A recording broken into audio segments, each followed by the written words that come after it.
You're listening to the Republic Broadcasting Network, because you can handle the truth.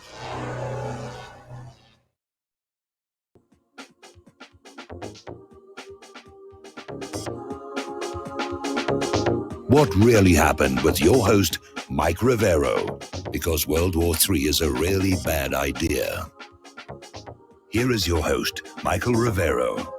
And aloha, America. Welcome to our show today. It's Tuesday, December 10th, 2019. Just 2 weeks to go until Christmas. Well, 2 weeks and a day. So you need to get your cards and gifts out and all the rest of that stuff. Anyway, we've got a lot to talk about today. The phone lines are open, 800-313-9443. Mike is on our control room, ready to answer the phone, put you on the air with your comments, questions, and opinions. So let's just get right on into it. The House Democrats are going to draft two articles of impeachment against Donald Trump, abuse of power and obstruction of Congress. And that's it? You know, going on 3 years, millions of dollars, all kinds of testimony, secret rooms, consultations with lawyers, and this is all they came up with? Abuse of power and obstructing Congress.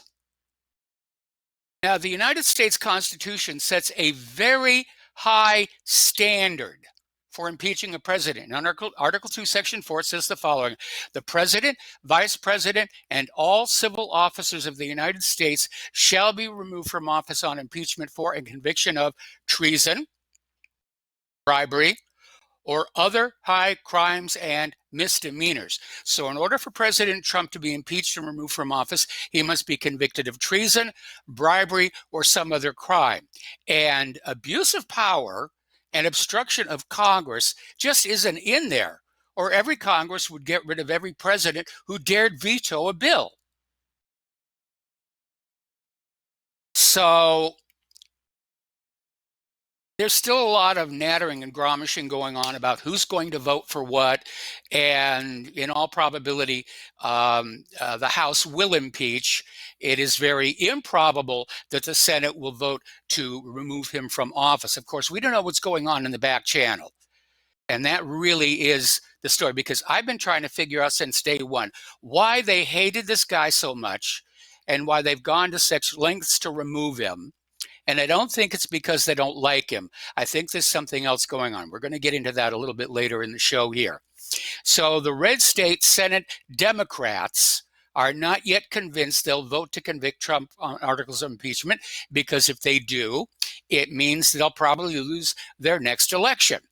And there are a lot of Democrats out there right now who are very concerned about the fact that if they vote for impeachment, they could wind up losing the next election. I mean, right now, this impeachment thing has blown up in Pelosi's face, because Trump is leading the polls in all the swing state votes. He's way ahead in Wisconsin. And, you know, if they keep going down this path, they're definitely going to be hoisting with their own petard. All right, let's grab ourselves a phone call here from Don in Arizona. Aloha, Don. Welcome to the show. What's on your mind? Yes, Mike. Pelosi, for all intents and purposes, appears to be senile. I mean, these Democrats, what they're doing is they're going by focus groups. They have focus groups. They have a bunch of polls. And the pollsters say, well, I think it would be good to call it, why don't you call it bribery? There you go. Or then they keep changing their mind about, I mean, it's just like that, I forget the name of that one movie where the candidate would just always have the handler just tells him exactly what to say. And he runs out. I think that's what Pelosi's doing. And they told her to say something about God. She had invoked God, and now they're also trying to invoke John Adams. Yeah, she's trying, I mean, other people are telling her that she's not coming up with any of her own ideas. You're not fooling me. And then they also, the founding fathers, after the Democrats have been the one behind knocking down all the statues, right? Yes. Yeah, they're talking about Thomas Jefferson. it's amazing, you know, and it's a form of gaslighting.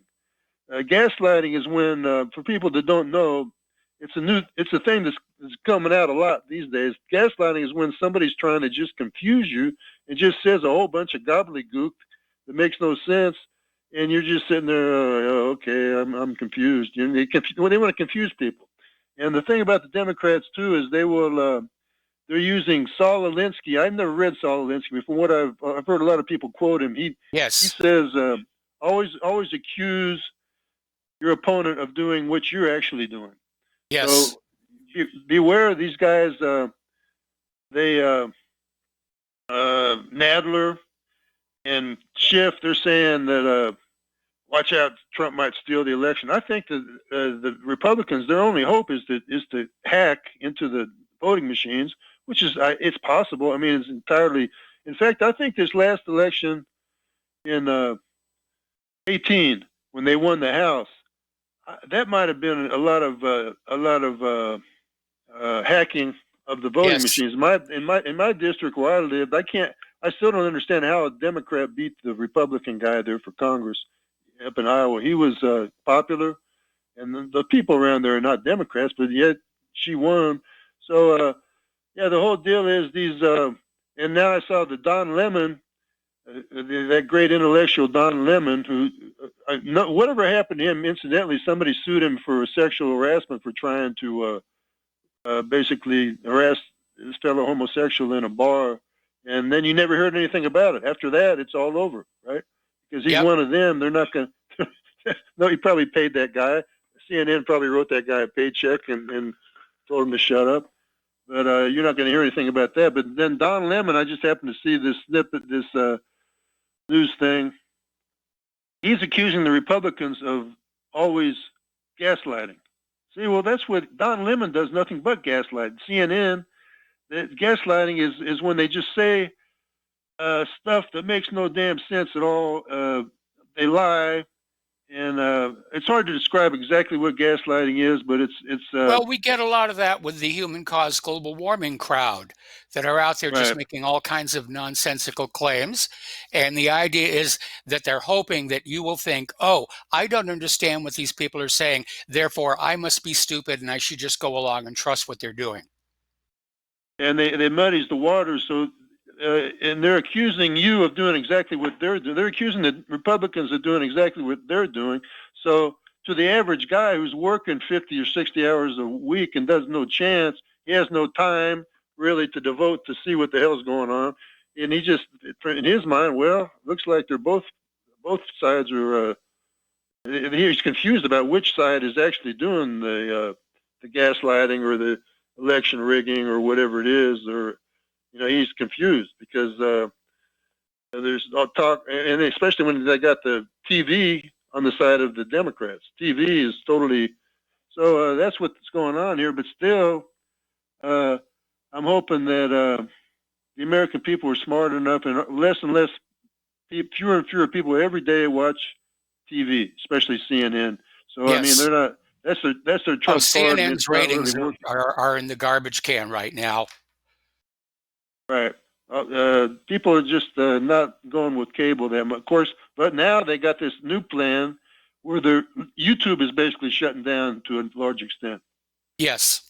And a lot of people. I mean, you're still on, but a lot of people are not on YouTube, and you can't get as much stuff as you used to on the internet. So it's a hell of a deal. You know, I'm glad I'll be dead pretty soon. I'm an old man, and hopefully I won't be alive when things get really bad. Okay, I'm gonna let you go, Mike. Thanks. All right. Well, Don, thanks an awful lot, and not to gainsay your ambitions, but I hope you're around for a very long time. Something I've noticed here in Indiana is that people talk to each other a lot about politics and about the wars. And if they're talking with each other, YouTube can't shut that down.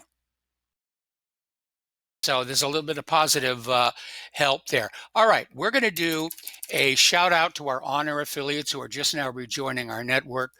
and getting on back to our domestic politics here, apparently there is a group of about 10 Democratic members of Congress, including New Jersey Representative Josh Gottheimer, Oregon Representative Kurt Schrader, New York Representative Anthony Brandisi, and Utah Representative Ben McAdams, basically are saying we can't impeach President Trump, but we can censure him. And so it appears that what they're after is the tarnishing of his image. Ooh, he's been censured. You know, call it impeachment light, if you will. But they're seriously pushing at that. This is according to Politico. And so it's all about the image. It's not about the reality. It's not about Trump having actually done anything. Okay, they just want to tarnish his image. And I think we're going to find out why here very soon. Anyway, Department of Justice Inspector General Michael Horowitz basically came out with another whitewash. And even Attorney General Bill Barr is blasting the FBI for launching an intrusive investigation of the U.S. presidential campaign. So already over at the Department of Justice, there's kind of a fight going on, where apparently this is badly factionalizing the Department of Justice, the FBI, and so forth and so on. President Trump, responding to the IG report, said, "The details of the report are worse than anything I could have imagined." All right, we're going to take another phone call here. Kevin in West Virginia, aloha. Welcome to the show. What's on your mind? Hi, Mr. Mike. I'm just wondering if you're enjoying the circus show that they call an impeachment thing. Absolutely insane. But here's what I think about it. I think the Democrats are playing a long-term strategy here, a Saul Alinsky strategy. I don't want everybody to get wrapped up and confused with this. They're going to try to flip the script whenever a Democrat gets into office in 2020, or if they actually do remove him. I mean, this is illegitimate. It's fruit of the poison tree, for one. Everything was done in secret, so anything that comes out of this shouldn't be prosecuted, anyway, because fruit of the poison tree. But I do feel we're being played. I do feel that the Democrats are using us to play us in the long term. You could very well, of course the Democrats are playing us. They're cheating on the elections. We have probably one of the worst election systems on earth, and nobody seems to want to do anything about it. I agree. I mean, it's absolutely insane. You made a comment a little while ago. Why does the neocons, why does the Democrat left, or your left people don't like Trump? Why is all this impeachment and why they don't like him? Well, Newt Gingrich, if you remember, said Trump's not part of the good old boys club. Yes. Well, to me, that means Trump isn't a pedophile, like most of them that are in this good old boy club. I think that's why they're after Trump so bad or so much, is because he's not blackmailable due to that, the pedophilia scandal. I think that is the key to getting inside of the establishment in D.C. is to be compromised with sex. I really think that's how you get into the good old, quote unquote, good old boys club. That's what it's all about. Well, I mean, there are so many of these good old boys who are getting caught with their flies unzipped. I mean, yeah, it may be considered a rite of passage. If you want to become a member of Congress, you got to bang this little kid here. And that way we've got you and you're reliable. But I still think that we're seeing machinations by Hillary Clinton, who still cannot get over the fact that she lost the last 2 times she ran for president. And it's looking more and more like she's going to step on in. I think you're right. I think you're 100% right with that. If the Democrats were smart, they would have waiting in the wings, somebody in the military that's some type of leftist admiral or something like that. Yeah. But we all know they're only short term with this here. I mean, if the Democrats were smart, they would have Tulsi Gabbard, up front leading the charge. I like her. I'm not a Democrat or a Republican, but I do like her. not everything, but most of the things Oh, a lot coming of out of her people mouth. do I like support. her, and considering the lack of funding, she's doing very, very well. I heard a rumor the other day that Nikki Haley may step on in. Former governor, former And ambassador to the UN. she's not all that bad either. She's really not. I mean, but we got to get. Some of the stuff Yeah. she did at the United Nations, I was not thrilled with. I agree with that. I mean, we can't agree with everybody 100%, but I mean, I don't think Trump has it out for this country. Like I hear people all the time, nothing's changed, nothing's changed. I understand that and I get that, but when you're surrounded by people that hate you and are trying to undermine you in every which way possible, I think he's done. I'm disappointed too, but I think all in all, he hasn't done a bad job. But it's not about him. It's about the liberty movement. And if he goes, on the way of the wayside, we can put somebody else in front of the liberty movement. He rode the liberty movement wave in. He's not the focal point of it. He's just our representative. So, I mean, if he does go sideways, we need to, hold his feet to the fire, burn him, get rid of him. But if he keeps doing the course that he is, I don't think he's doing so bad. Not so bad. I really don't. Well, it really comes down to this. If you go by the Constitution, okay, Trump has not committed an impeachable offense.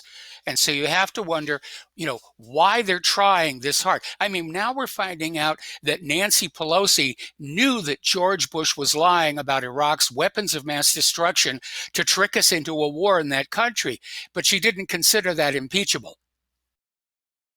Yeah, I agree with you. I mean, it goes to show you, the Bush and Clinton crime syndicate family, it's all one big thing. It's all one big corruption thing.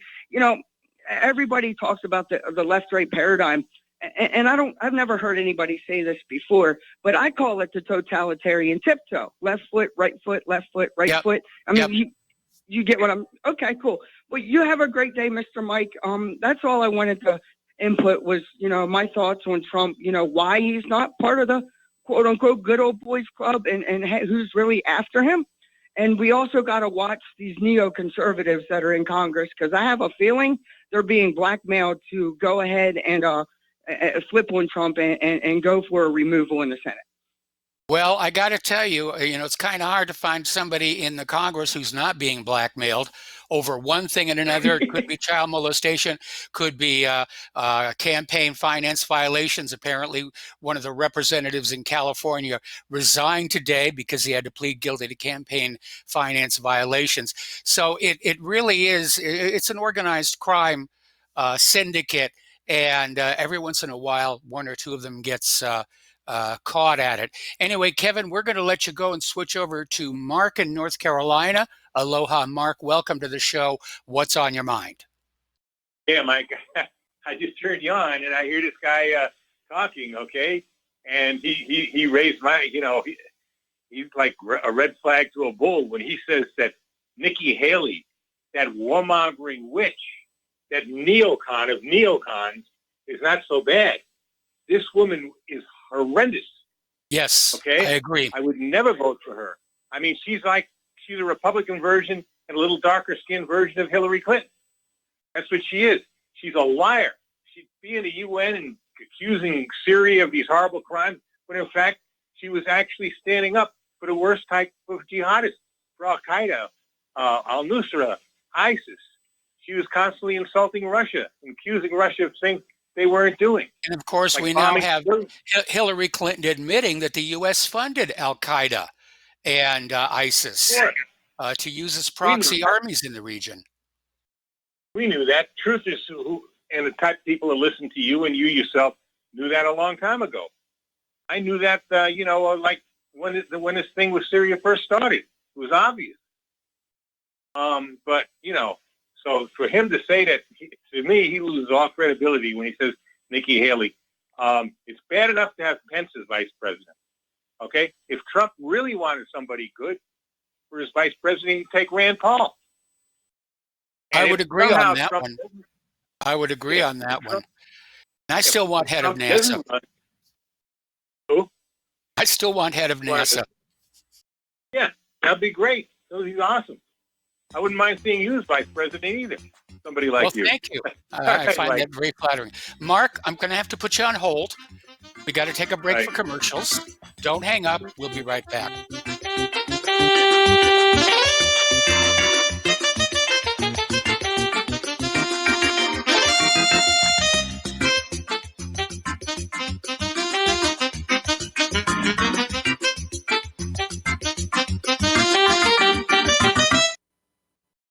Corporate media dominates the American opinion. Finding independent voices that counter this avalanche is becoming increasingly difficult. With the endless corruption running rampant throughout our government, independent voices are needed more than ever to battle the offensive against our freedoms and liberties. As a listener of RBN, no one understands this concept better than you. Now it's up to you to do your part. The time has come for you to take action and begin broadcasting the truth to hundreds or thousands of people every month. Sound impossible? Quite the contrary. With pointed slogans from LibertyStickers.com, you can reach countless sleeping Americans unaware that they live in a real-life wonderland. LibertyStickers.com has a huge inventory of political bumper stickers and messages that reflect the truth about our government, our politicians, and the future of America. With so many in stock, there's one perfect for you. Visit us today at LibertyStickers.com. Again, that's LibertyStickers.com. Do your part. Your voice is important. Let it be heard. Folks, we're living in a world the likes of which we've never perceived any clearer than we do now. The plan for global governance has been in the works for generations and would have likely been achieved by now but for the fact that the globalists left open their Achilles heel. With all their tools, Federal Reserve System, fiat currency, no child left behind, and then Common Core education introduced to our schools to dumb us down, vaccines, pharmaceuticals to lobotomize us, GMO foods, insertion of compromised or bought and paid for politicians, judges, mainstream media propaganda, all pieced together like a puzzle designed to ultimately bring the world under submission. But with all their strategy, they forgot one thing: knowledge. And knowledge is power. With knowledge, their bombardment is nullified. Folks, with that, as brilliant and knowledgeable as you've become, among the wisest audience of any radio audience in the world, and you are, I want you to take a moment to reflect and ask yourself, how much of that knowledge did I obtain from Republic Broadcasting Network? How high has my consciousness been raised since I've been a listener? How fast am I now able to discriminate truth from fake news by being a Republic Broadcasting listener? How clear am I now able to see the world since I've been listening to RBN? Ask yourselves those questions, folks. Then ask yourself, what is that knowledge worth to me? Like my morning coffee, how would I survive without it? A voice of truth in a sea of lies. Do we not all need to make sure it survives? Like public broadcasting, we are now finding we can only survive with listener support. Censorship, advertisers being attacked, truth itself being attacked. It's the only way through this. We at Republic Broadcasting humbly ask you to become a supporter. Look at your budget and make a determination of what Republic Broadcasting is worth to you and what you can afford on a monthly basis. Go to republicbroadcasting.org and pledge 20, 30, 40, 50, if possible, 100 a month or more if it's affordable. Click the donate button and become a regular monthly donor. Assure both us and yourself that Republic Broadcasting truth will continue to flow like that morning coffee. The network thanks you. What this country is coming to, I sure would like to know. If they don't do something by and by, the rich will live and the poor will die. Doggone, the panic is on. Can't get no way, can't draw no pay. And aloha, America. Welcome back to our show here. We're talking with Mark in North Carolina. We're discussing the suitability of Nikki Haley to run as a Democratic candidate. And I think Mark and I are both on the same page here when we say that it would be a bit of a disaster, not for the Democrats, but for the nation. Yeah. Another thing about Nikki Haley, you talk about a Zionist. This woman might as well have been a citizen of Israel. I mean, everything Netanyahu wanted, she stood for at the UN. Yep. I mean, this woman is as bad as it gets. I mean, really. Well, hang on. Let's remember her job. Her job is to represent the views of the administration at the United Nations. We don't know how much of what she did was from a personal commitment or how much she did came from Donald Trump. So, let's let's go a little gentle on that one. Well, the feeling I had with her that she was a Christian Zionist. But maybe you're right. Maybe it is Trump. Look, and believe me, I'm not thrilled with Trump at all. Yeah. But right now, other than but Tulsi Gabbard, possibly Bernie Sanders, at least if he takes Tulsi as his vice president, the rest of us Democrats, I'll vote for Trump. Okay, they're bad news. I mean, they're as bad as they're really horrendous.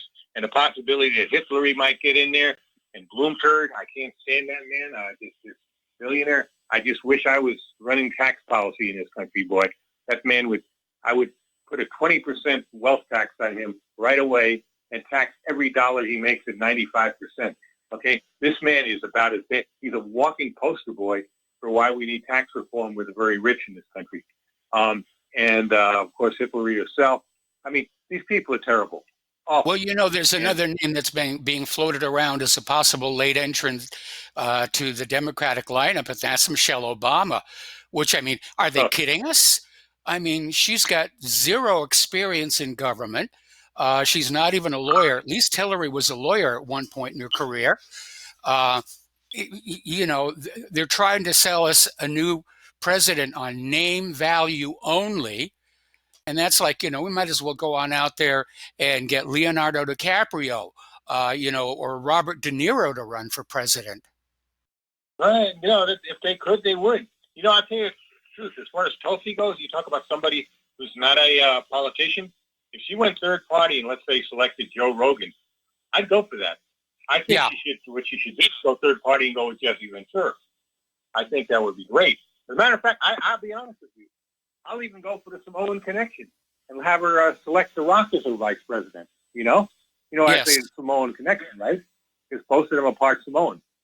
I would go for that too, because I know The Rock has been talking about running, and I understand his ideas are not all that bad either. So I mean, there's he's a lot a very of, bright, very talented man. Yeah, and exactly. I used to joke at people that I looked exactly like him. It was like looking in a mirror here. My philosophy for next year's campaign is ABH, anybody but Hillary. That's my philosophy.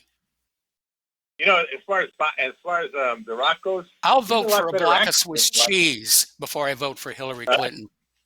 Yeah. He's a lot better actor. I just have to wonder about, when we talk about The Rock, his build actually makes it hard for him to get a lot of roles because, other than the action hero. But I've seen him play parts where he really, plays not a superhero type guy. And Did you he's see very good. Moana? Which one? Moana. He's the voice of Maui. No, I never seen that. Is it good? You got to see that, man. You have got to see that movie.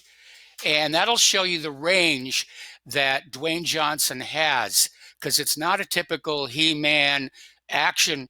There's a lot of comedy in there, and he just carries it off wonderfully. It's one of my favorite movies. Moana, I gotta check that out. You know what? Another one showed me what a great actor he was. He played the part of a snitch. He wasn't really a snitch. I think his son was. He wanted to save his son because his son was in some kind of trouble.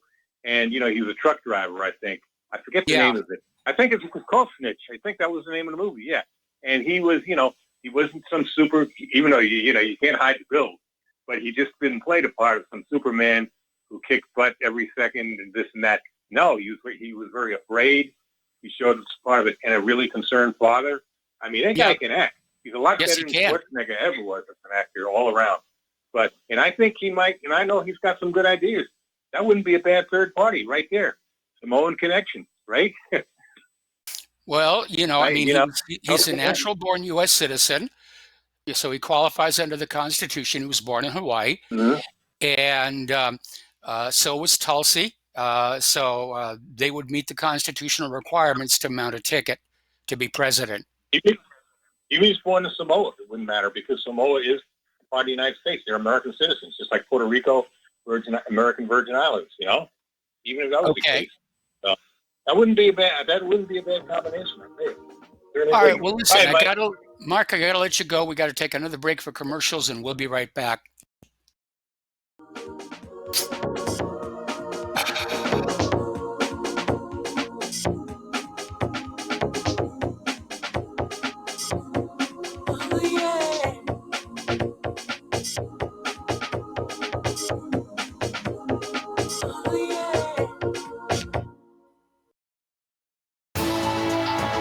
You are tuned in to the Republic Broadcasting Network.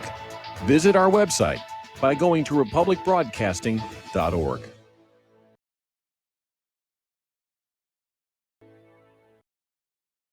Hey, honey, I'm home.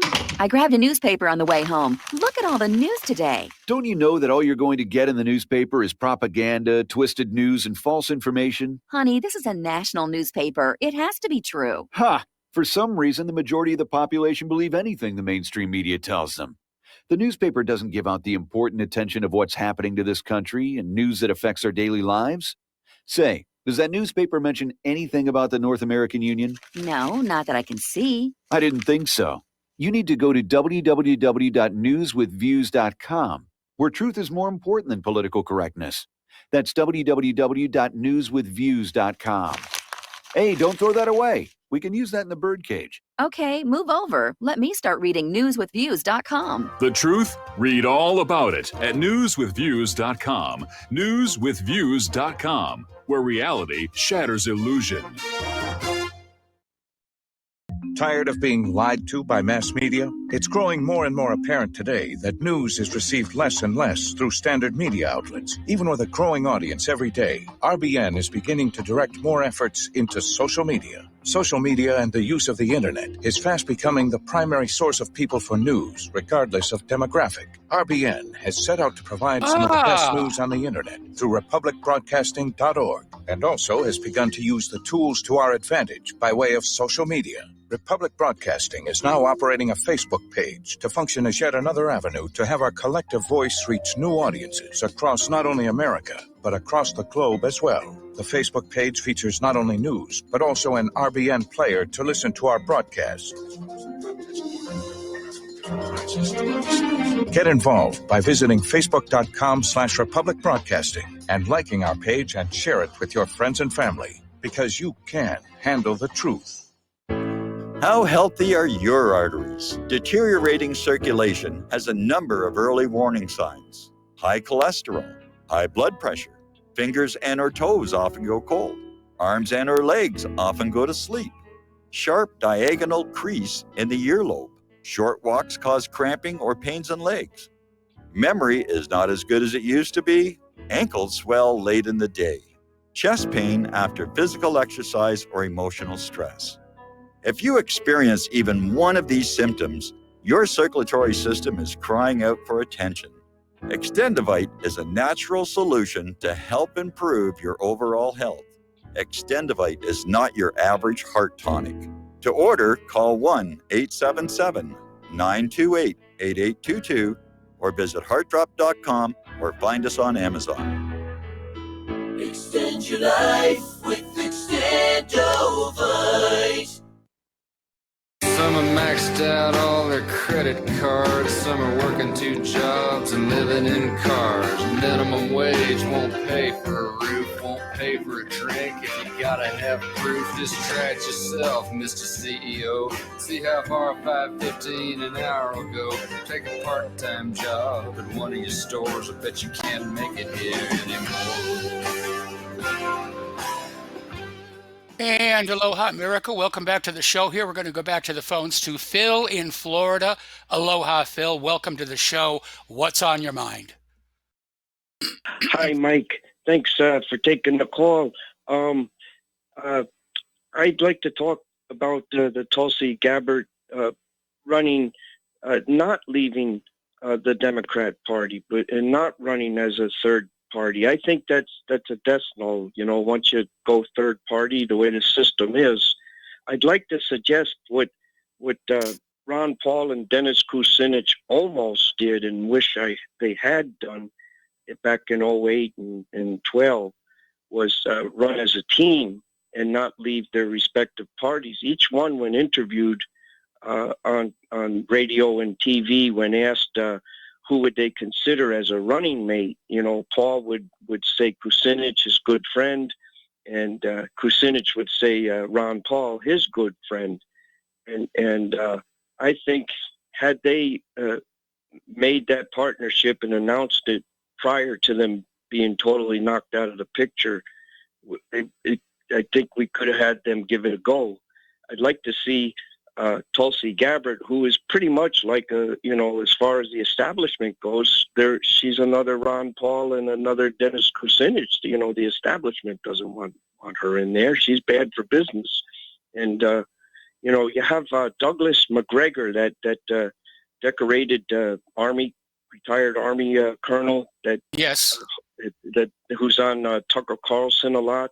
And then there's a guy, I know Richie Allen has had him on his show. I don't know if you've had him on yours or not, but the state senator from Virginia, Richard Black, who's a decorated combat Marine from Vietnam, decorated, and then went on to become serve an entire Army career as a JAG officer, I believe. And he caught a lot of crap for going over to Syria and looking into the claims about the Assad gassing his own people, and he met with Assad. But there's another guy that he's also a Republican, just as this guy McGregor is, and I don't think they should leave their parties. I think they should, finally throw a wrench into the system here, and say, okay, I'm going to run with this person. And one other thing about it, Mike, is as far as how the lineup would be, have Tulsi run as the presidential candidate and the more senior military running mate there as the vice president, sort of like a mentor, God forbid we ever get another Cheney, but sort of like that relationship where Cheney was to Bush, supposedly a mentor, so that's what I wanted to. Can I ask a question, real quick question here? This decorated Vietnam vet, are they Republican or Democrat? He is a Republican. He's State Senator Richard Black from Virginia. Okay, there's a bit of a problem there. There's a bit of a problem there.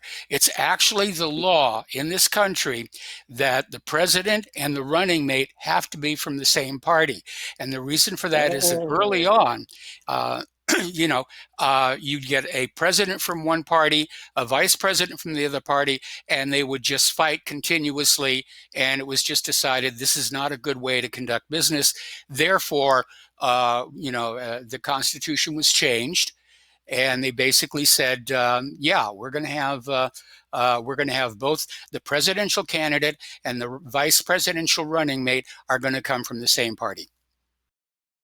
So they codified it. They made it law because it's law. I understand where they were coming from when they made the law. But boy, if there was ever a time because these people are both war veterans. They know it's all bullshit, and they're saying, BS, and they're saying as much. And at this time in history would really throw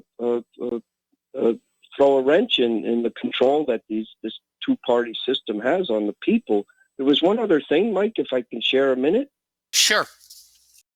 I'm with the Central Florida chapter of We Are Change, and I'd like to put out our chapter email, if possible. We Are Change CFL, Charlie Foxtrot Lima, at gmail.com. All one word. We Are Change CFL at gmail.com. It's the Dr. Bob Bowman Memorial Chapter, formerly Colonel Bob Bowman of Veterans for Peace. And I'd like to put a shout out there to the fella in California that's the former military, and his wife is African American, and Stephen, I think his name is. He calls quite frequently. And I'd love to hear from him, get a direct contact with him if possible. He was also director of human resources programs. Great caller. You guys have wonderful conversations on air. Always looking forward to hearing from him. I hope I got his name right. Not to disappoint you too much, we don't keep track of contact information for our callers, and that's as much for their protection and privacy as anything else. Understood. So that's why I figured maybe I'd take a shot at putting our email out over on the airwave, and maybe he'll hear it and give me a shout. Would like to speak with him directly. I understand your protocols, Mike, and I appreciate you protecting the callers and the listeners. Thank you. All right, you're Great welcome. show. Apparently, The Rock was born in Hayward, California. He's not from Samoa. And let's see,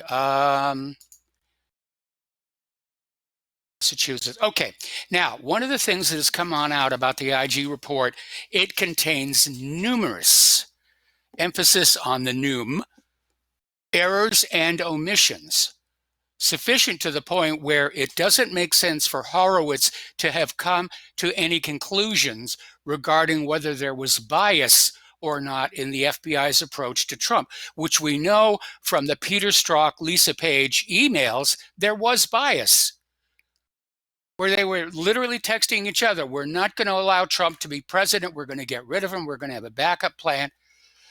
Anyway, among other things, Horowitz omitted information from another U.S. government agency detailing its prior relationship with Page, including that Page had been approved as an operational contact for the other agency, by the way, it's CIA, from 2008 to 2013, and that Page had provided information to the other agency concerning his prior contacts with certain Russian intelligence officers. It should have been, I guess we're not talking about Lisa Page. All right, let's see. Included a source characterization statement asserting that Steele's prior reporting had been corroborated and used in criminal proceedings, which overstated the significance of Steele's past reporting and was not approved by Steele's FBI handling agent as required by the Woods procedures. The IG report omitted information relevant to the reliability of person one, a key Steele sub-source who, as previously noted, was attributed with providing information in Report 95 and some of the information in Reports 80 and 102 relied upon in the application, namely that Steele himself told members of the Crossfire Hurricane team that person one was a boaster and an egoist and may engage in some embellishment. The IG report asserted that the FBI had assessed that Steele did not directly provide to the press information in the September 23rd Yahoo News article based on the premise that Steele had told the FBI that he only shared his election-related research with the FBI and Fusion GPS founder Glenn Simpson. Well, we know that's an absolute lie. He was being paid to share this information with the media by the Clinton campaign, by Fusion GPS. Let's see, omitted Papadopoulos statements to an FBI confidential, I'm not sure what CHS stands for, denying that anyone associated with the Trump campaign was collaborating with Russia or with outside groups like WikiLeaks in the release of the emails. They omitted Page's statements to an FBI confidential human source in August 2016 that Page had literally never met or said one word to Paul Manafort, and that Manafort had not responded to any of PJ's emails. Now, if that's true, these statements were in tension, which is kind of a polite way of saying weren't lining up with claims in Steele's Report 95 that Page was participating in a conspiracy with Russia by acting as an intermediary for Manafort on behalf of the Trump campaign. Oh, okay, I'm not going to read the rest of these. There's a total of 17 of them. And basically what it says is that Horowitz engaged in a bald-faced whitewash cover-up. This is simply too full of mistakes and errors and omissions for Horowitz to have any kind of confidence that there was no bias in the FBI. He can't know for certain. And there's contradictory evidence here. All right, we're going to take another phone call. Philip in Virginia. Aloha. Welcome to the show. What's on your mind? Aloha. Yeah, can Trump fire Horowitz? Technically, he can fire anybody working in the administration. Of course, it would be politically very dangerous to do, like when Nixon fired Archibald Cox. Yeah, I mean, it doesn't. The optics are bad, but yeah, still, I mean, we should have saw this coming. You know, we appointed did by see this Obama. coming. We did see this coming. Yeah, but you know, some of the statement that came forth from Durham and Barr immediately after the release of Horowitz's report, you know, it kind of put the threw a wet blanket on the propaganda that Horowitz was seeking to put forth. Wouldn't you say? Absolutely. You know, without a doubt. And again, Horowitz conclusions are unsupportable by the evidence he presented. Yeah, and it's just amazing. One of your previous callers, I think, was talking about gaslighting, and I mean, we're being subjected to that like never before. But before I forget this too, Mike, you know, when you take breaks, you got a hot mic. I don't know if you're aware of that. So, well, normally it's not hot. It was this last time, and you know, I apologize for that. And I always presumed that the volume was being pulled down in the control room. But generally, I try and mute my mic. It's just, you know, I was searching. I'm still living out of boxes here, and I found a piece of equipment I was looking for. Oh, great. Well, the main reason I called was y'all were basically been talking about the 2020 scenario with somebody mentioned Nikki Haley, and Mark was dead on about she's really bad news. I saw a report about her years ago, and she said that there's only two flags that she has on her desk, and that was the American flag and the Israeli flag. So that tells you, you know, how she's an Israel firster, you know. She's bad news. She definitely is. So, you know, Mark wasn't wrong, you know, to be seemingly being, you know, extreme in his view. But also Tulsi Gabbard, I've got problems with her because when they took the impeachment inquiry procedure, one of the first things I did was look to see how Tulsi Gabbard voted, and she went right along with it. Yes. She's also pro-abortion, and I would never support anybody who has that mentality that somehow abortion is is part of woman's health care, and that's one of the biggest fallacies out there. They've gotten us to buy into that nonsense that that falls beneath the woman's health care and you know, bodily autonomy and all that stuff, you know. Yes. I mean, I can't even drive. You want to talk about bodily autonomy? If I'm traveling down the road and the Popo sees me without a seatbelt, he's going to pull me over. Well, where's my bodily autonomy? Or, you know, vaccines. I don't want to inject these toxic substances into my bloodstream, but you're going to mandate that I have to do so. So the bodily autonomy argument is a joke with regards to, you know, abortion. So, but yeah, I just wanted to share that information about Nikki Haley and Tulsi Gabbard, and you know, I'm surprised that you know, they haven't got Michelle, you know, queued up and waiting in the wings, but we know that Hillary's right there like the vulture that she is. Yes. She is chomping at the bit, and just nonsense about her, you know, being pressured to get into the race. Yeah, pressured by her own ego that is just knows no bounds. And one other thing before I forget, what the heck was it? I just thought about it. but it wasn't about Hillary.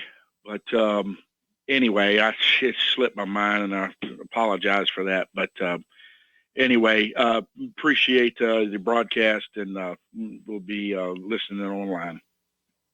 All right. Well, thank you very much for the phone call. We're getting Okay. a breaking story right now.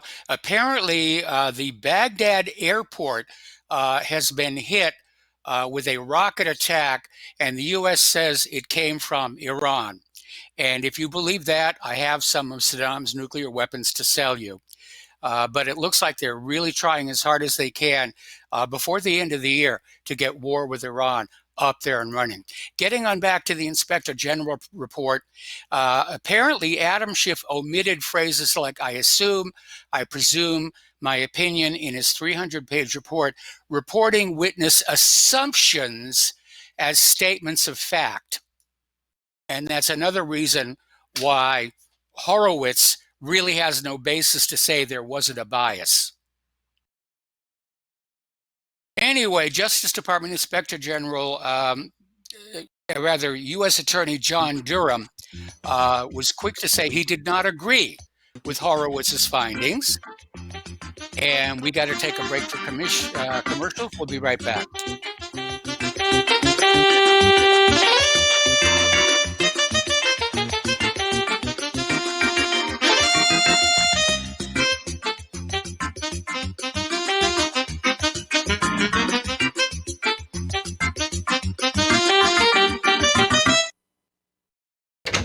Hey, honey, I'm home. I grabbed the newspaper on the way home. Look at all the news today. The newspaper? Don't you know that all you're going to get in the newspaper is propaganda, twisted news, and false information? Honey, this is a national newspaper. It has to be true. Ha! For some reason, a majority of the population believe anything the mainstream media tells them. The newspaper does not give out the important attention on what's happening to this country and news that affects our daily lives. Say, does that newspaper mention anything about the North American Union? No, not that I can see. I didn't think so. You need to go to www.newswithviews.com, where truth is more important than political correctness. That's www.newswithviews.com. Hey, don't throw that away. We can use that in the birdcage. Okay, move over. Let me start reading newswithviews.com.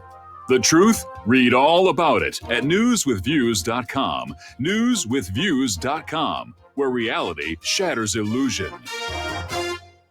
Corporate media dominates the American opinion. Finding independent voices that counter this avalanche is becoming increasingly difficult. With the endless corruption running rampant throughout our government, independent voices are needed more than ever to battle the offensive against our freedoms and liberties. As a listener of RBN, no one understands this concept better than you.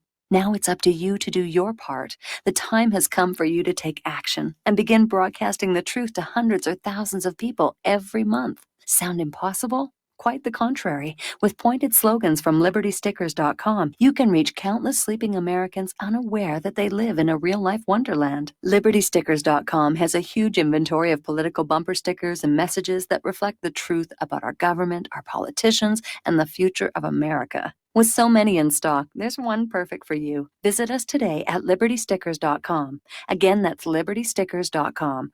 Do your part. Your voice is important. Let it be heard. The reviews for Extendivite are amazing. Here are some from Amazon. By Christine, great for heart palpitations. By Ann, before I started using this product, every afternoon my ankles and my hands would be swollen. That doesn't happen anymore. So if that part of their advertising is true, I have to assume that the rest of it is also. Not to mention that when I had my yearly blood test, only a few weeks after beginning to use this product, my cholesterol had dropped over 30 points. I'm going to continue to take it. By Croc, I love this product. It really works. By Brad, works great, thank you. Tell us your story. Get your Extendivite today. To order, call 1-877-928-8822. That's 1-877-928-8822 or visit heartdrop.com.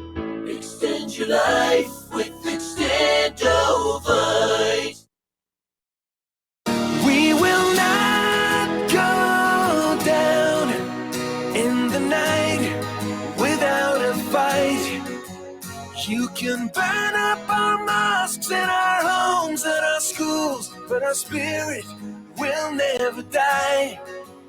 We will not go down in Gaza tonight. And aloha, America. Welcome back to our show here. And we're talking about U.S. Attorney John Durham. Was supposedly picked because it was expected he would agree with whatever conclusions Michael Horowitz came up with. And apparently that is not the case. Durham is quick to say he did not agree with those findings, begging the question, what did John Durham find that Horowitz did not? Of course, as we mentioned earlier in the program, Horowitz had 17 fundamental omissions from his report. So it's a whitewash. It wasn't particularly good here. All righty.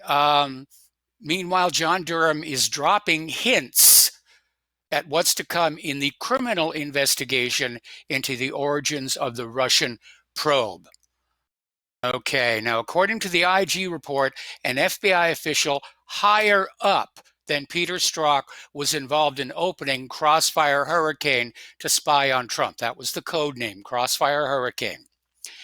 And apparently, the IG FISA report reveals that the Obama administration falsely claimed that Russia bribed the Trump campaign. They were just out there with all kinds of fairy tales and fiction here. And it's come out because of the new IG report that the FBI was spying on 4 Trump officials, not just 2. So this should be very troubling to all Americans that they're just spying on us. And here we're talking about, key people in the administration being spied on by the FBI. Now, Trump hits back at the IG's Russia probe report. He's calling it an embarrassment. He's saying this should never happen to another presidential candidate or any American ever again. And I certainly agree with that last part. There's supposed to be a right to privacy in this country. It's called the Fourth Amendment. I wonder if we could impeach the entire FBI for their violations of the Fourth Amendment. I think we could impeach the entire government for perjury. They took an oath to preserve, protect, and defend the Constitution of the United States, and yet at every turn, they're dumping it into the shredder, whether it's the Second Amendment, the First Amendment, the Fifth Amendment, the Fourth Amendment. They're not preserving and protecting and defending the Constitution. They're trying to tear it apart. And that means they're in violation of their oath of office, and that means they're guilty of perjury. All righty. Now, the Department of Justice Inspector General report determined that Steele's bogus dossier played a central and essential role in ordering the surveillance of Carter Page. Now, remember that dossier was complete work of fiction. Claimed to have information about Donald Trump cavorting with 2 prostitutes in a Moscow hotel. And nothing to corroborate it or back it up. It's wishful thinking here. Now, Paul Craig Roberts has an article out there that, oh my goodness, how time flies when you're having fun. We're going to take a break for station identification. We'll be right back.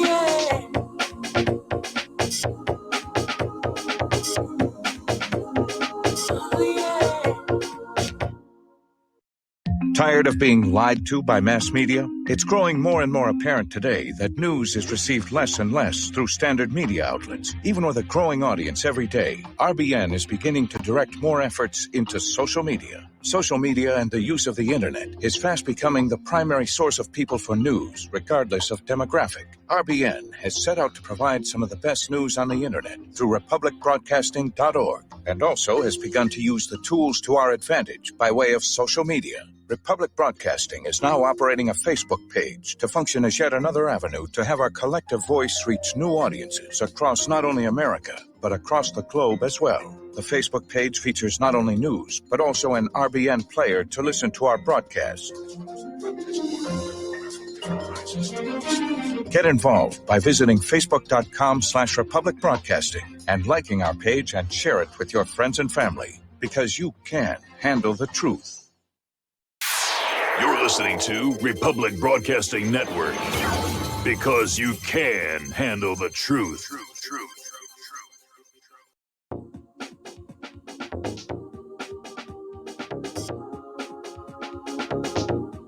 What really happened with your host, Mike Rivero. You're listening to the Republic Broadcasting Network, where you'll find out what the Fukushima's going on.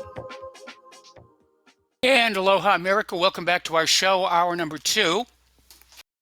And so Paul Craig Roberts has got this article out. Don't expect any truth from Washington. And Paul Craig Roberts is one of the people who predicted that Horowitz was going to basically wrist slap everybody, and that was going to be the end of it. And basically, Paul Craig Roberts is saying, no, there is evidence of bias there. And this goes back to Lisa Page and Peter Strzok, and they had a series of texts from each other, August 8th, 2016, between Strzok and Page, his mistress at the time, in which Strzok wrote to Page, "We'll stop a Trump presidency. Trump is not ever going to become president." Right. Page wrote, no, he won't. Strzok responded, "We'll see to it." All right, we're going to grab ourselves a phone call. Mike in Kentucky, aloha, welcome to the show. What's on your mind? Well, very, very rarely you talked about the shredding. If you read the preamble to the Bill of Rights, it's a main thing that Patrick Henry and crew were wanting to do by putting that on there. It says it's a bill of further declaratory and restrictive clauses. It's not really a Bill of Rights so much as it is restrictions on government. And so when you reread the Bill of Rights that way, it doesn't grant you anything. It restricts the government from doing this stuff. And it's supposed to instill confidence in government. So the more of these amendments that they're blacking out and redacting, the less confidence there is in government. Duh. One of the things I hear people not mention much is the Third Amendment. And, it used to be the Five Eyes. Now it's, I think Benny says it's maybe up to 13 different countries that are involved in this. The various data feeds coming out of the sessionizers like Verint and Naris. So if you live anywhere where you're required to have a phone, I don't know that anybody is actually required to have a phone. I think that's why they have these loopholes that say that you're voluntarily, carrying this voluntary ankle bracelet around, and that's what I've been calling them for years, hashtag voluntary ankle bracelet. And so you're considered under contract. I don't think, these contracts are so complicated and convoluted and written by a dream team of lawyers, 30 feet long, and every time you add something to the phone, it's a new app and a new contract, a new privacy policy. There's no way there's a meeting of the minds. How could they say it's humanly possible to have a meeting of the minds? You have to have a meeting of the minds to have a valid contract. Yes. So I think the Third Amendment is also being violated. In other words, we're being required by the economy and employers and stuff to live in this land. We have to be spied on under duress or whatever you want to say, well, they don't need to actually quarter the soldiers in our homes anymore. I mean, they've got the smartphones, they got the tablets, but it amounts to basically the same thing. That we are being watched all the time. There's about 13 countries involved in that, according to William Benny. They added on several more beyond Israel, but Israel probably gets the lion's share of everything. Did you catch that story last spring. I kind of try Yeah. to raise alarm bells about Israel it. gets They the raw feed from the NSA. There's no filtering, which means they're getting the raw data, even on our members of Congress and various government officials. Well, the NSA also claimed that they deleted a bunch of stuff that they didn't have the authority to collect, and that's the point I was going to make, is that Israel gets the feeds. So anything that NSA deleted, like, the metrics from, or the device fingerprints from those BlackBerries that Hillary smashed, they're Yes. still out there. I mean, it's all linkable to her X-keyscore file. I mean, it's just silly to smash a phone and think you're destroying that data. Anyway, I'll let you go.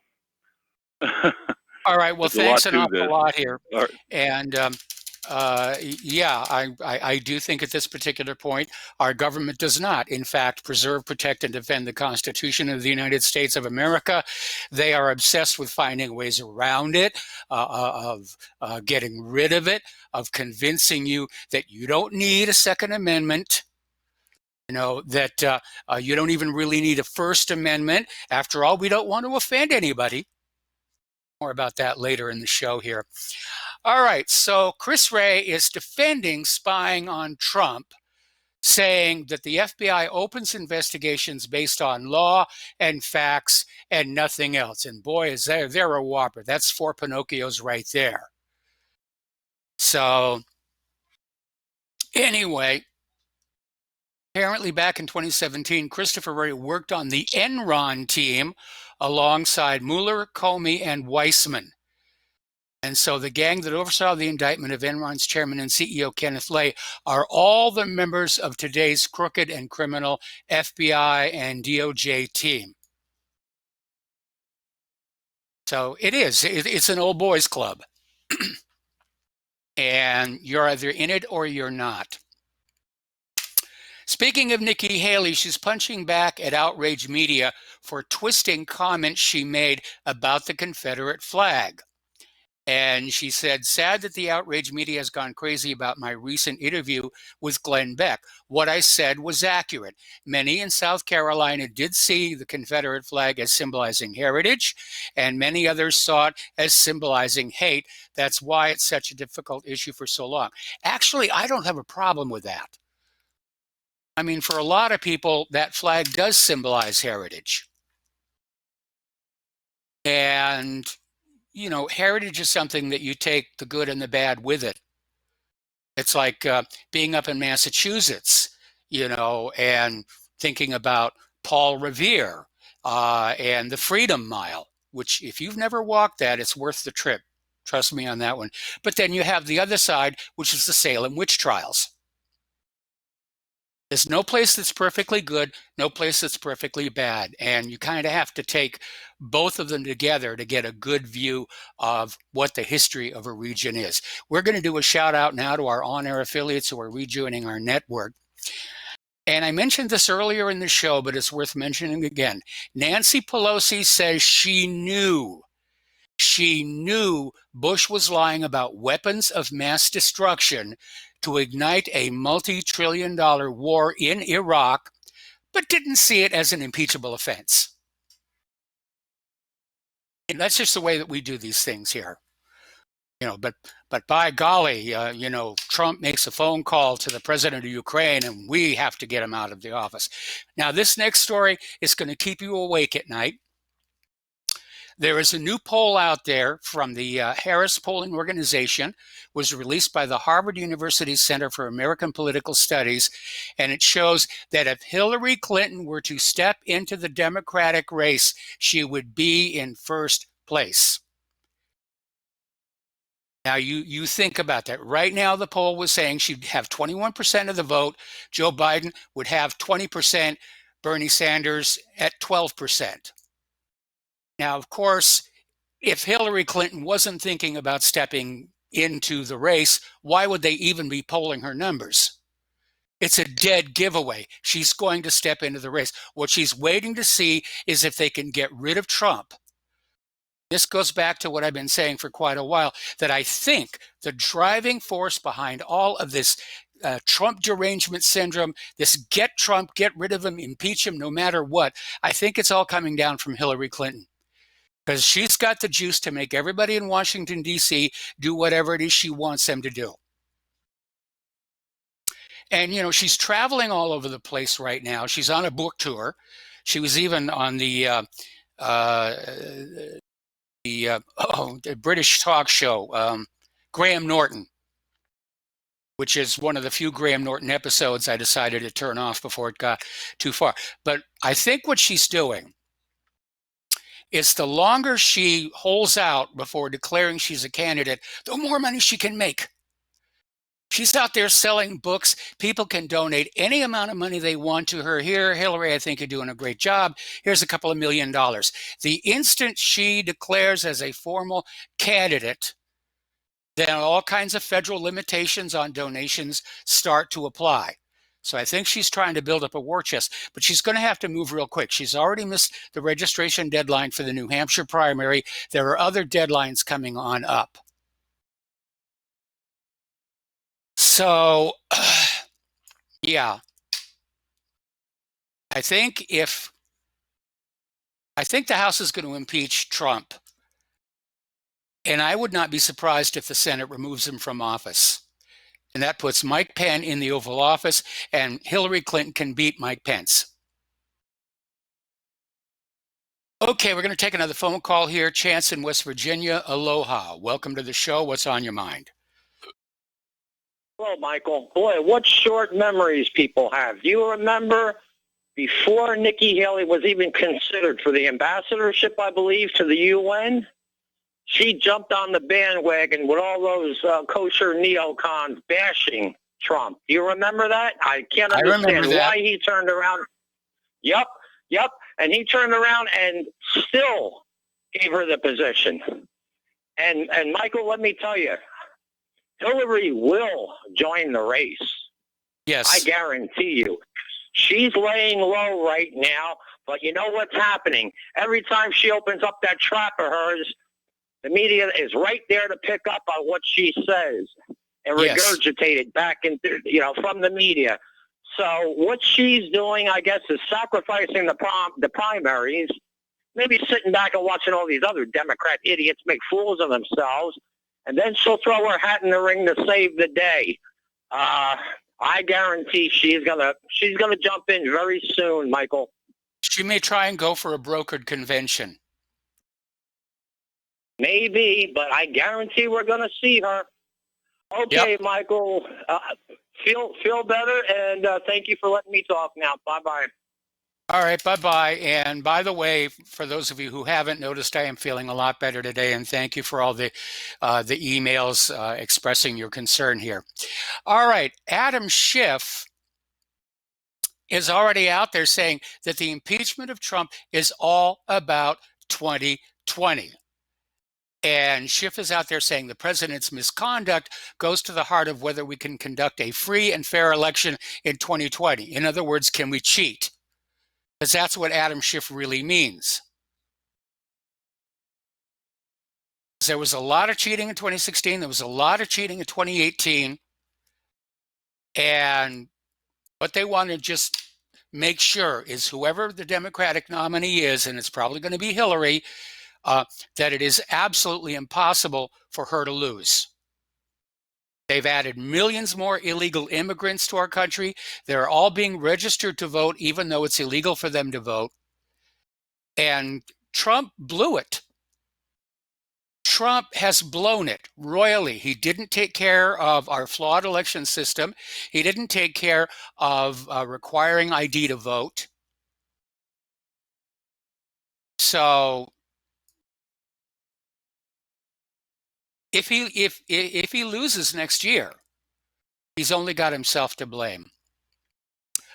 All right, apparently there is a new Pentagon Papers moment.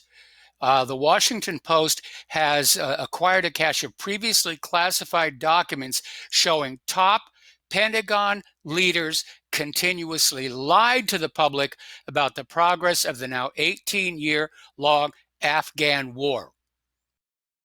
Some 2,000 pages of notes from interviews of senior officials who've shaped U.S. strategy in Afghanistan confirm that senior U.S. officials failed to tell the truth about the war in Afghanistan throughout the 18-year campaign, making rosy pronouncements and promises they knew to be false, hiding the unmistakable evidence the war had become unwinnable. And remember, that was the original scandal of the Pentagon Papers, that the Pentagon knew they couldn't win in Vietnam. And still they poured your money and your children into Vietnam because nobody wanted to be the president or the official to say, yes, we've lost this one. Amazing here. So documents prove Bush, Obama, and Trump all lied, sent troops to die in Afghanistan for no reason. And it says for the last several decades, the U.S. government has openly funded, supported, and armed various terrorist networks throughout the world to forward an agenda of destabilization and proxy war. It is not a secret nor a conspiracy theory. America arms the bad guys. The situation has gotten so overtly corrupt that the government admitted in May the Pentagon asked Congress for funding to reimburse terrorists for their transportation and other expenses. This is not a joke. This is not The Onion. All right, Hillary Clinton, we created Al-Qaeda. Protagonists of the global war on terrorism are the terrorists. Abu Bakr al-Baghdadi, the alleged head of Al-Qaeda in Iraq, which has been renamed ISIS, ISIL, or Daesh. It's the same group. This Al-Qaeda jihadist group was created and supported by the U.S. and its allies.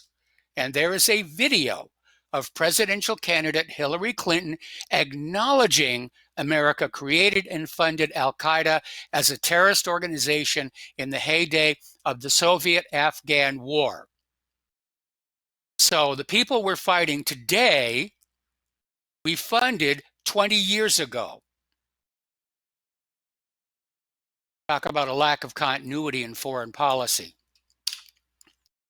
All righty. Now, the one thing that may stop Hillary from running next year is the fact that an indictment has been unsealed against the CEO of an online payment processing company and 7 others, charging them with conspiring to make and conceal conduit and excessive campaign contributions during the 2016 election to Hillary Clinton.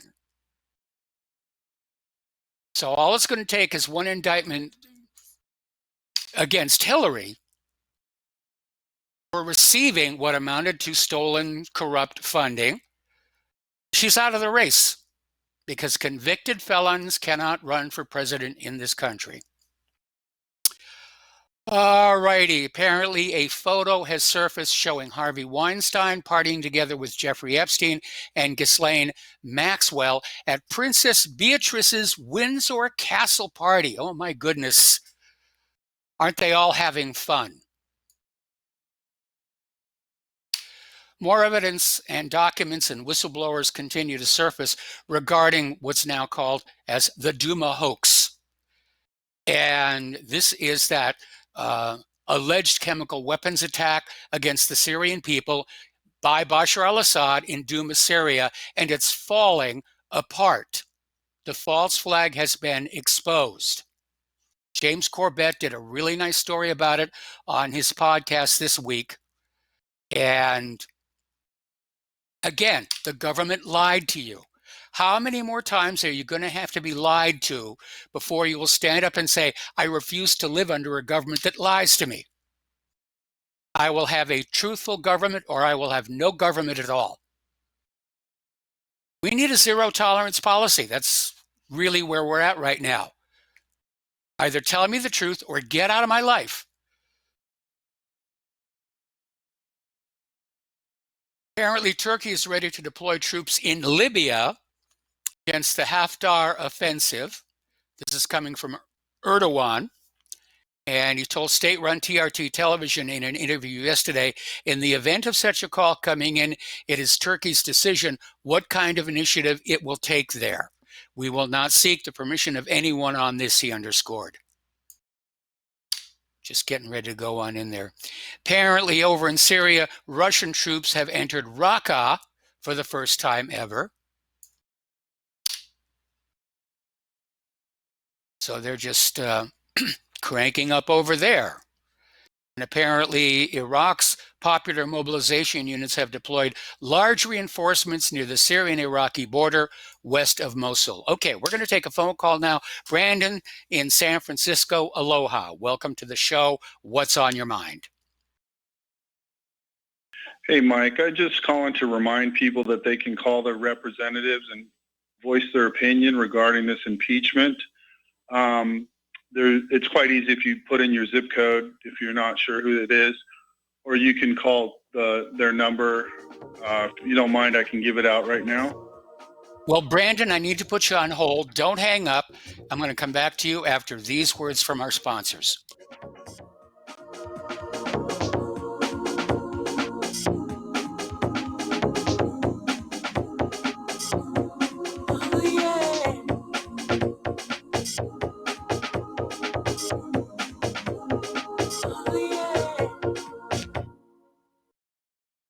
Hey, this check is wrong. I worked a holiday and 7 hours of overtime. Not getting paid correctly is a real pain. It could also hurt our boss if our company provides out-of-compliance checks. That's right, construction companies doing business with the government can get fined, or officials of the companies can go to jail if the checks aren't right. It's a law. The Davis-Bacon Act has 30 compliance issues for every check. But there is an easy way for construction companies to be in compliance. EMARS offers Compliant Client, a web-based system that finds and corrects all 30 of the possible out-of-compliance check issues. Users of Compliant Client report an 80% savings in time and money. Running a weekly payroll usually takes about 5 minutes. All 15,000 plus clients of EMARS have never had a legal compliance issue. Plus, they sleep better on check day. Contact EMARS at emarsinc.com or call 480-595-0466.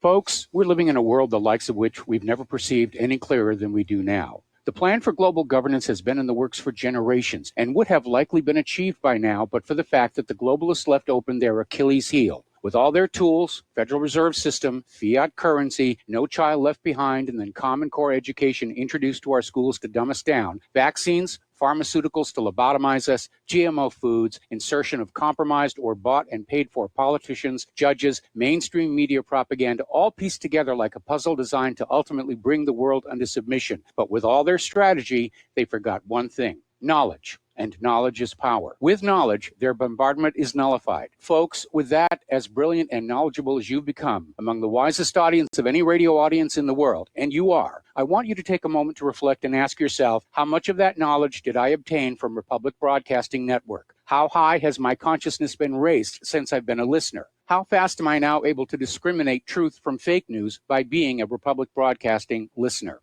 How clear am I now able to see the world since I've been listening to RBN? Ask yourselves those questions, folks. Then ask yourself, what is that knowledge worth to me? Like my morning coffee, how would I survive without it? A voice of truth in a sea of lies. Do we not all need to make sure it survives? Like public broadcasting, we are now finding we can only survive with listener support. Censorship, advertisers being attacked, truth itself being attacked. It's the only way through this. We at Republic Broadcasting humbly ask you to become a supporter. Look at your budget and make a determination of what Republic Broadcasting is worth to you and what you can afford on a monthly basis.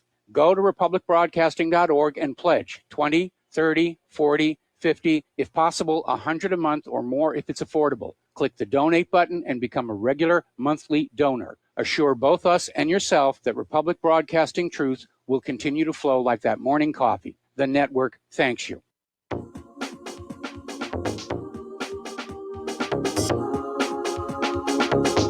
What Really Happened with your host, Mike Rivero. Visit us online at whatreallyhappened.com. Here is your host, Michael Rivero. And aloha, America. Welcome back to our show. We're talking with Brandon in San Francisco. And Brandon, just sort of pick up where you left off. Yeah, Mike, just simply wanted to give out the phone number so folks can call their representatives if if they're not sure who it is, they can also punch that into the internet and with their zip code, and it'll pop right up. But the number is 202-225-3121, 202-225-3121. I've already called Pelosi and gave her a piece of my mind. So, I think it helps to let them know that at least I'm not for this. And that's it, Mike. Thank you.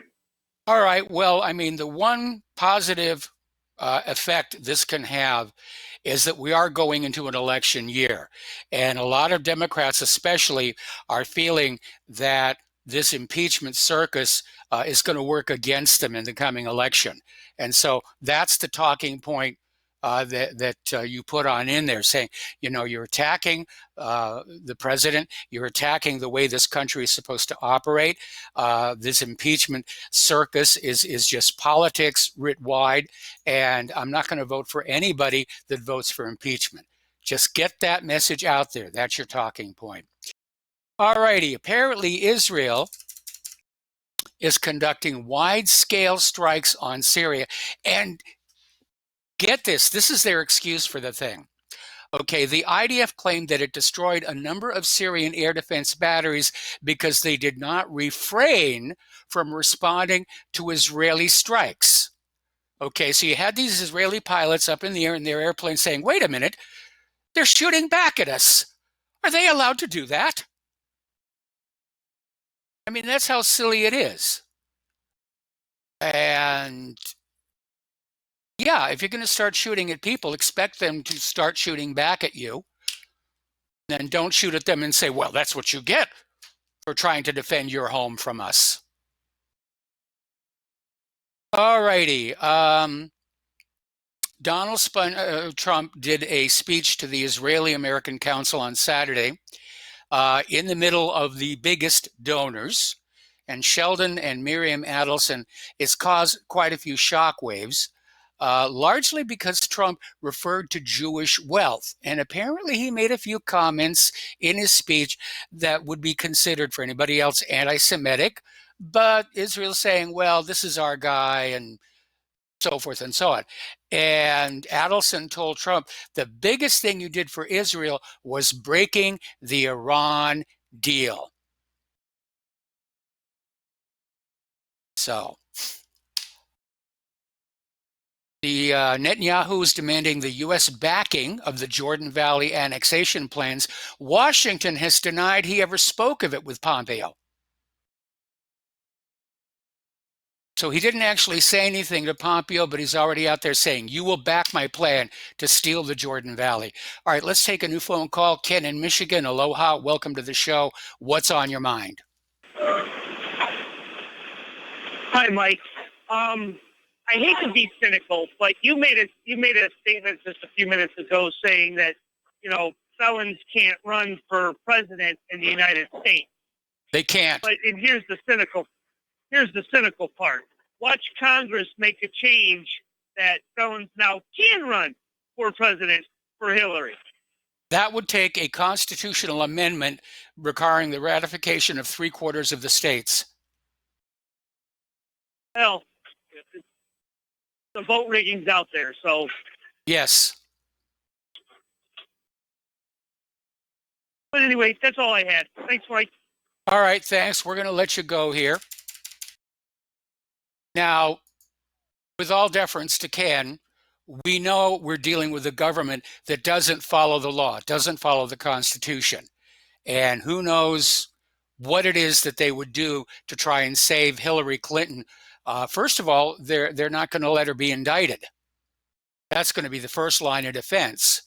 And then if somebody out there decides to indict her and doesn't wind up in Fort Marcy Park, then, yeah, they may change the rules and say, well, it's only a small felony here.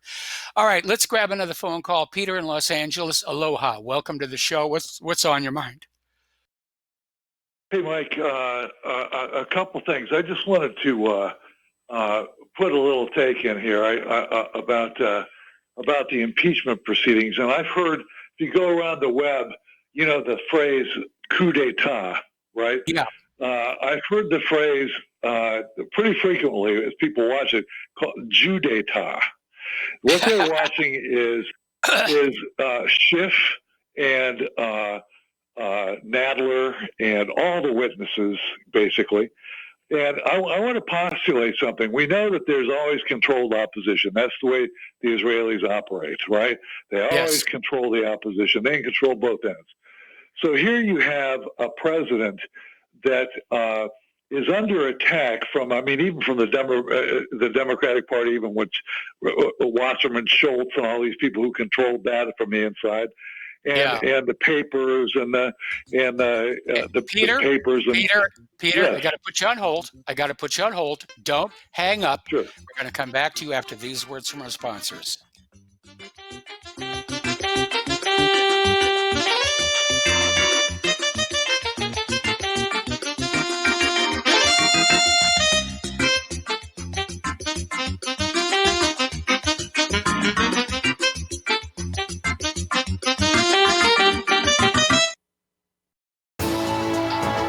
You are tuned in to the Republic Broadcasting Network. Visit our website by going to republicbroadcasting.org.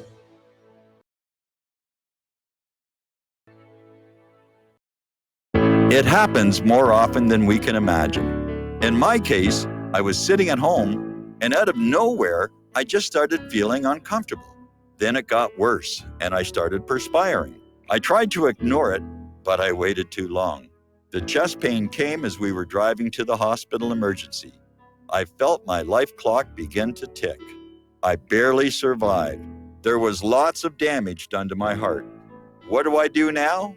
I was lucky. I took a leap of faith and tried a 7-herb formula with hawthorn, garlic, cayenne, and more called Extendivite. Herbs have been used for thousands of years to keep us healthy. If you're not using Extendivite as a preventative supplement, maybe it's time to start. To order, call 1-877-928-8822 or visit heartdrop.com. Extend your life with Extendovite. Corporate media dominates the American opinion. Finding independent voices that counter this avalanche is becoming increasingly difficult. With the endless corruption running rampant throughout our government, independent voices are needed more than ever to battle the offensive against our freedoms and liberties. As a listener of RBN, no one understands this concept better than you. Now it's up to you to do your part. The time has come for you to take action and begin broadcasting the truth to hundreds or thousands of people every month. Sound impossible? Quite the contrary. With pointed slogans from LibertyStickers.com, you can reach countless sleeping Americans unaware that they live in a real-life wonderland. LibertyStickers.com has a huge inventory of political bumper stickers and messages that reflect the truth about our government, our politicians, and the future of America. With so many in stock, there's one perfect for you. Visit us today at LibertyStickers.com. Again, that's LibertyStickers.com. Do your part. Your voice is important. Let it be heard. Hey, honey, I'm home. I grabbed a newspaper on the way home. Look at all the news today. Don't you know that all you're going to get in the newspaper is propaganda, twisted news, and false information? Honey, this is a national newspaper. It has to be true. Ha! For some reason, the majority of the population believe anything the mainstream media tells them. The newspaper doesn't give out the important attention of what's happening to this country and news that affects our daily lives. Say, does that newspaper mention anything about the North American Union? No, not that I can see. I didn't think so. You need to go to www.newswithviews.com, where truth is more important than political correctness. That's www.newswithviews.com. Hey, don't throw that away. We can use that in the birdcage. Okay, move over. Let me start reading newswithviews.com. The truth? Read all about it at newswithviews.com. Newswithviews.com, where reality shatters illusion.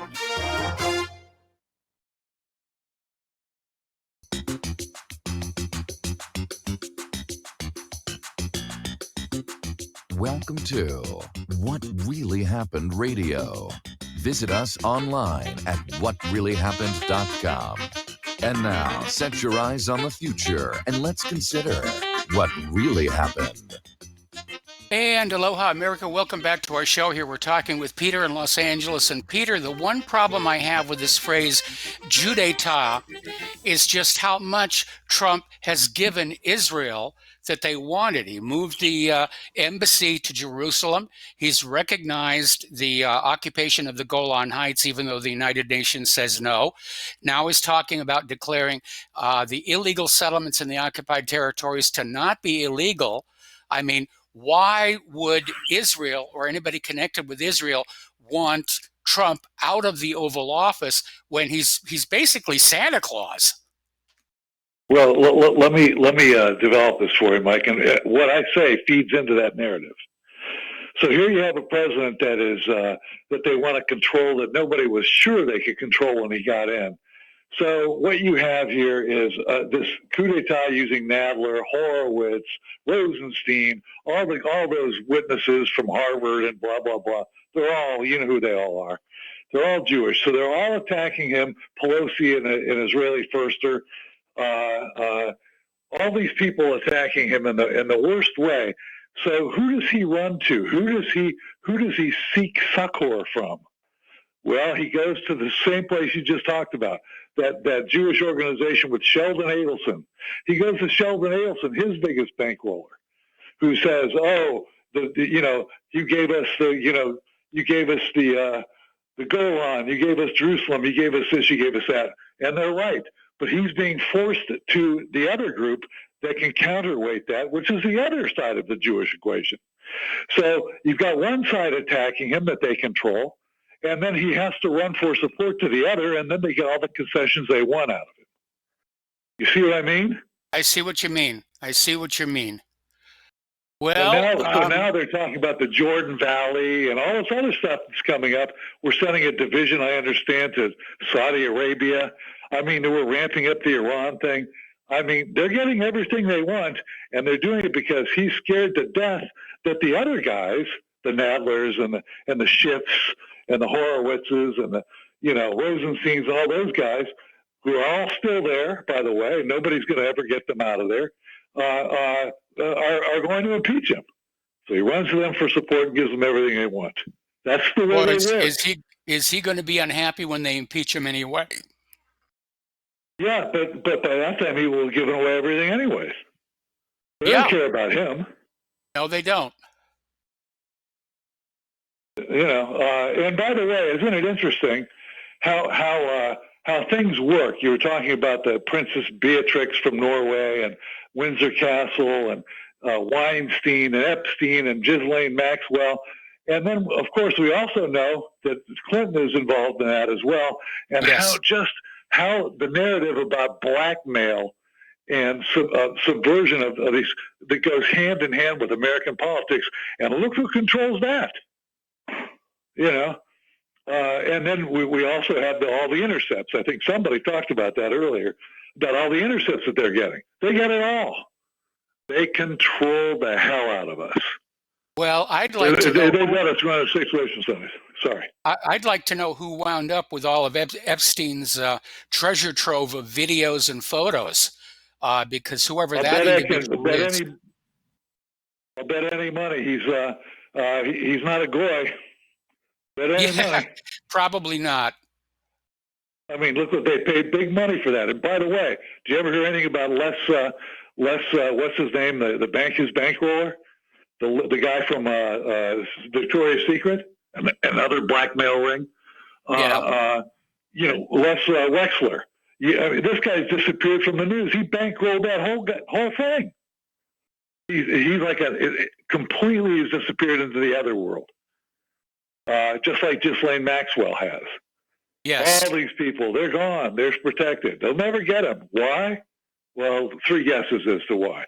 And by the way, you're talking about Afghanistan, Mike, and when I was with KBR over there, it was a fact that we had all the trucking contracts in Afghanistan. There's only about 5 roads there, and we didn't have enough rotors, helicopters to do the supply of all these scattered outposts and all that. So we had to use what roads there were, and we were paying off the Taliban, and different warlords of Bronzeville simply to use the roads. So it's the most absurd goddamn thing you've ever seen. this whole country, it's like a kabuki theater. And Paul Craig Roberts was right. Nothing will come out of Durham. Nothing will come out of the Barr thing. Nothing will come out of any of this. They'll prolong it like there's something going to happen, like they made such big high hopes with the Horowitz report. Horowitz, there's another one. And now it's released. It's a total whitewash. We all knew it was going to be. So the next protest on this, Durham, Barr, whoever it is, it's just going to be another prolonged thing to keep our hopes up like there really is justice, and that'll come to nothing too. But the people who control everything go on and on. But hell, by that time we will have given the Jordan Valley and everything else to Israel as well. But anyways, that's my theory. I want you to think about that out there, guys. See if there's any credence to what I'm saying here. So. Well, I'll have to think about that for a while. It just doesn't make sense. Well, in a way, it does. Basically, they're sheep herding Trump back and forth between this set of wolves over here and this other set of wolves over there. And Trump is just running back and forth and just doing whatever he can not to get eaten. I think the American presidency, Mike, I think, in all honesty, he's sitting in that cowering in that Oval Office, and he's there at the beck and call of Sheldon Adelson and people like that who are keeping the wolves off his neck. And he's just lucky that of course, there's a hell of a price to pay for that, but I think he feels lucky he's just not being murdered in his sleep.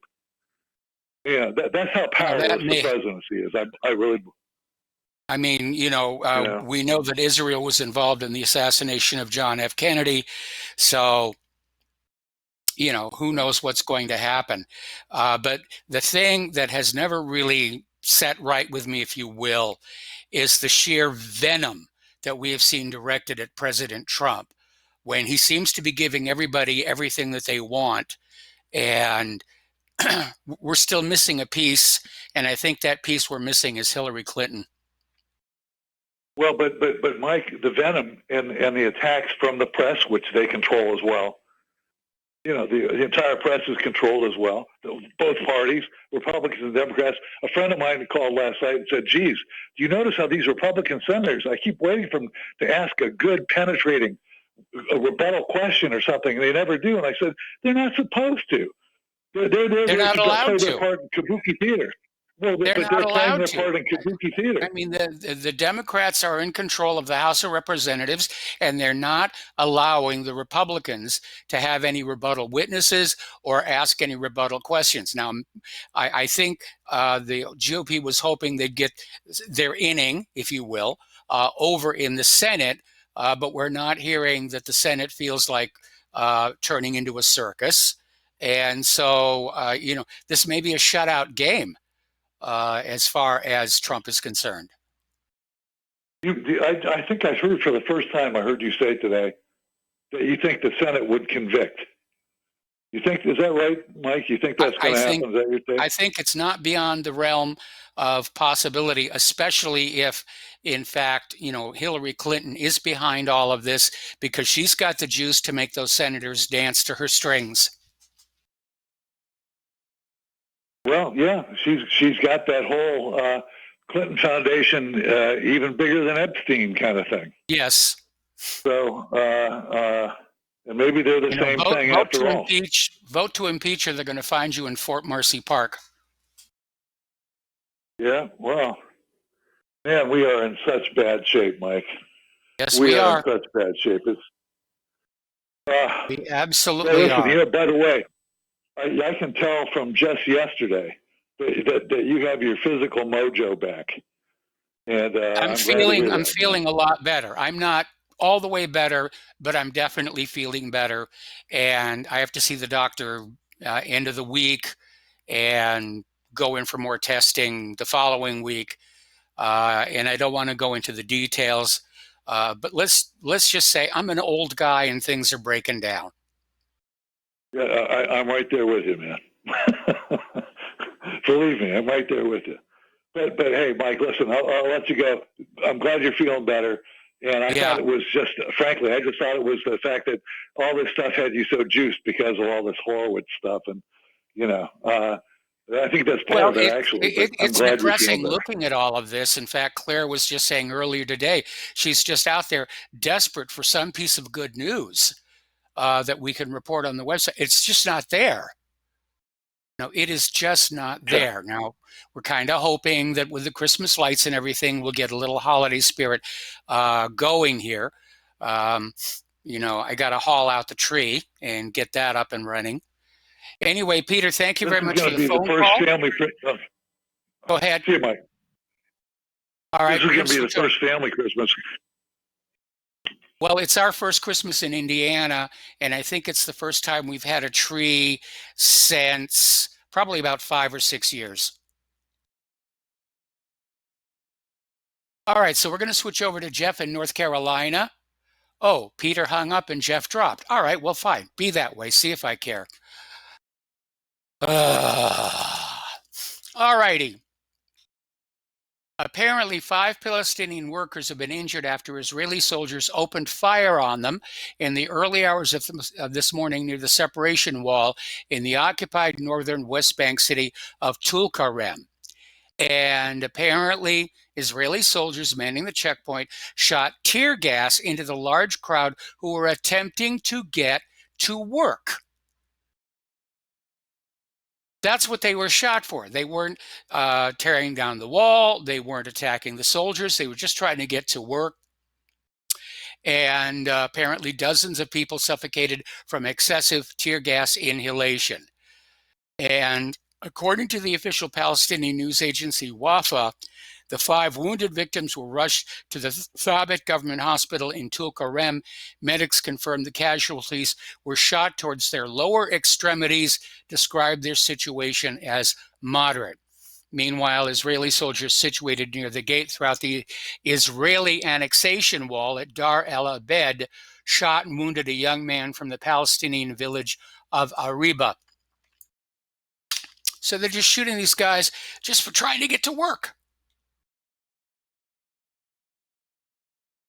Last week, a Guardian investigation traced a network of Facebook accounts fueling far-right Islamophobic pages around the world to Israel. And journalists at the UK Daily uncovered a plot to take over some of Facebook's largest far-right pages in an attempt to foment hatred towards Islam and Muslims while fostering support for Israel. In a report titled Inside the Hate Factory, as many as 21 of the biggest far-right Facebook pages churning out hatred of Muslims at an industrial scale were tracked to a mysterious Israeli-based group. Thousands of coordinated fake news posts per week, rented lips, were being produced and circulated to millions of followers around the world. So now you know where all the Islamophobia is coming from. And let's see. I mentioned already that rockets hit the Baghdad airport, and already the United States is saying, oh, it's Iran, had to be Iran. But apparently, a Greek fighter jet allegedly obtained missile lock on a Turkish frigate that was traveling off the coast of Cyprus. This according to the Aviationist. And citing photos from the Twitter profile of journalist Yanis Nikitas, the Aviationist reported that a Greek Mirage 2000 jet targeted the Turkish frigate with Exocet anti-ship missiles during a show of force over the weekend. So everybody's getting trigger happy. That's a bad thing. Everybody's getting trigger happy out there. Over in Iran, people are still trying to figure out what the heck happened. There was a wave of protests in 100 cities. Is this a genuine, organic grassroots movement, or is it another repeat of 2009 when the U.S. tried to foment a color revolution? And apparently the initiating event for all of this was this fuel tax hike of as much as 300%, and Iran didn't even have a PR campaign to explain why. So apparently the Protests started as overwhelmingly peaceful, but quickly deteriorated into weaponized riots, complete with vandalizing public property, attacks on the police, and the torching of at least 700 bank outlets. In fact, a lot of people said it looks like a lot of the confrontations we're seeing in Hong Kong since last June. So, U.S. efforts to force Iran out of the European energy markets have failed. Now, the headline is a little misleading because they basically, the bottom of the article says that, yes, in point of fact, Iranian oil exports to the EU have gone down. But what Iran is doing is they're now pushing to diversify its economy even further. So they'll no longer be reliant on oil, and they're going to take a number of measures in an attempt to counter the U.S. economic aggression, including increasing taxes, cutting energy subsidies, and borrowing money from friendly states.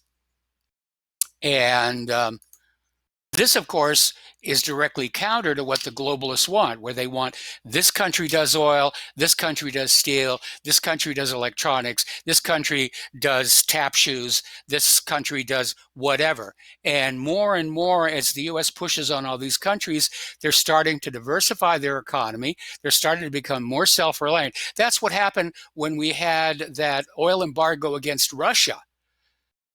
And instead of folding up and whimpering and lying in a corner, Russia started diversifying their economy. And now it's in much better condition than it was before. And the same thing is going to happen here.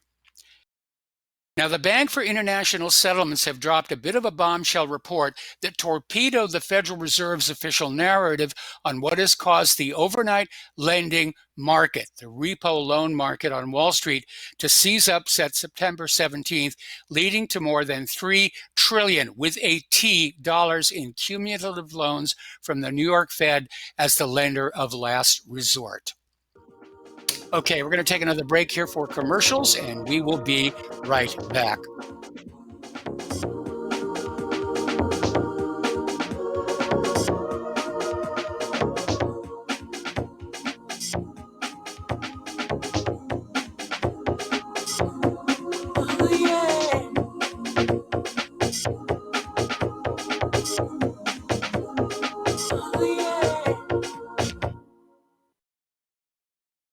Tired of being lied to by mass media? It's growing more and more apparent today that news is received less and less through standard media outlets. Even with a growing audience every day, RBN is beginning to direct more efforts into social media. Social media and the use of the internet is fast becoming the primary source of people for news, regardless of demographic. RBN has set out to provide some of the best news on the internet through republicbroadcasting.org, and also has begun to use the tools to our advantage by way of social media. Republic Broadcasting is now operating a Facebook page to function as yet another avenue to have our collective voice reach new audiences across not only America, but across the globe as well. The Facebook page features not only news, but also an RBN player to listen to our broadcasts.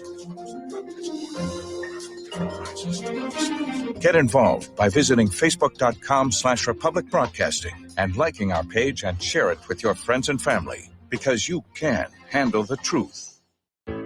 Many people write us about their experience with Extendivite.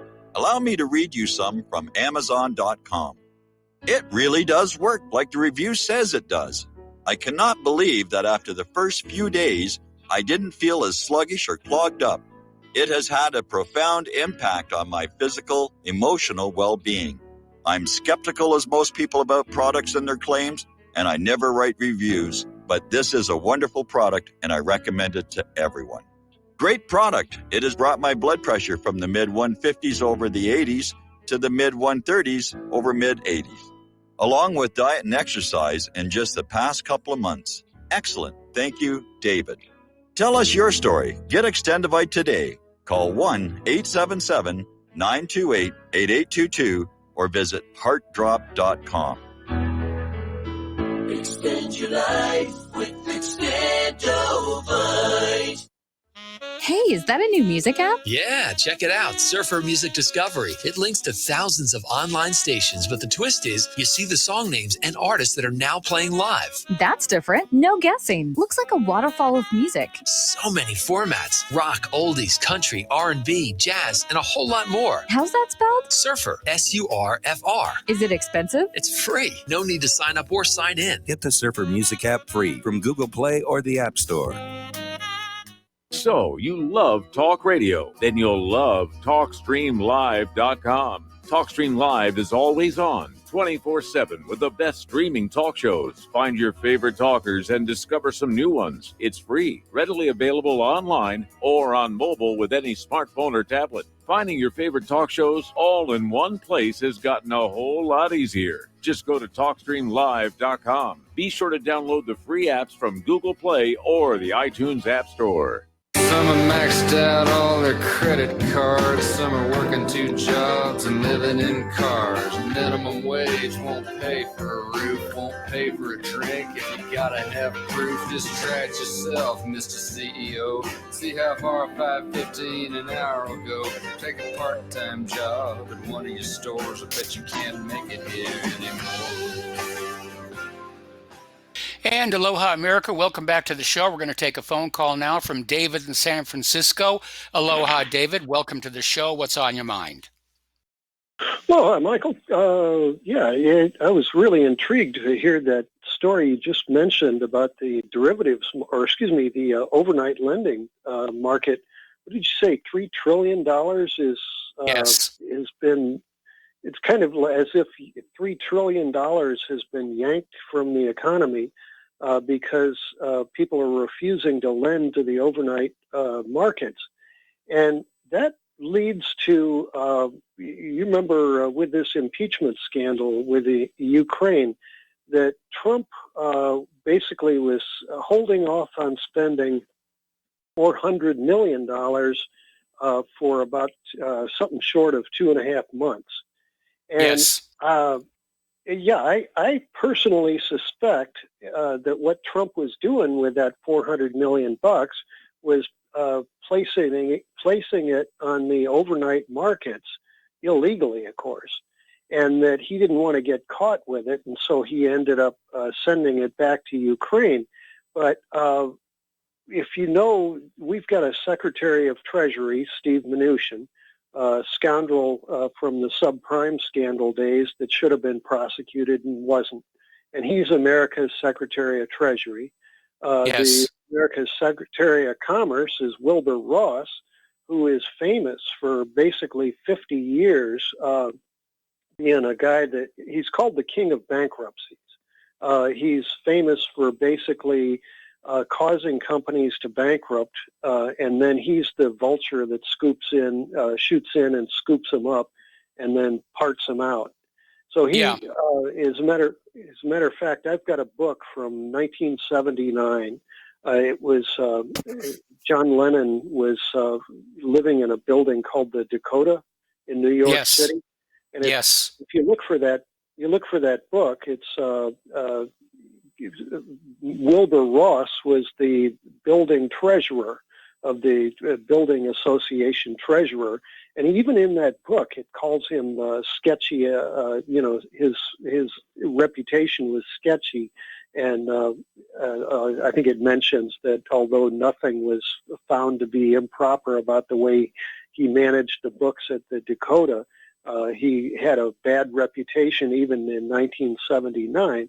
So he's our current U.S. Secretary of Commerce, and he's the guy that sets these numbers that are coming out saying that the economy is so strong. So, I do not trust Mnuchin or Wilbur Ross for a minute. And when I hear that the overnight lending market is all of a sudden doing a tight clinch, I figure that maybe the word is finally getting out that these guys are taking the U.S. Treasury and do you remember the derivatives market scandal? I remember the derivatives market scandal. I also remember the crash of 1929 when it was a cutting off of short-term credit that actually took the crash and made it really bad. Sure. Well, that's a good part of it, but derivative scandal was right after the savings and loan scandal of 1986. And Yes. derivatives, I hear the music. Is show over, or are you going into the No, I got news? another hour to go here, but David, if you want to stay on the line, I'll hold you over until the next hour. Yeah, appreciate it. Appreciate it. Okay.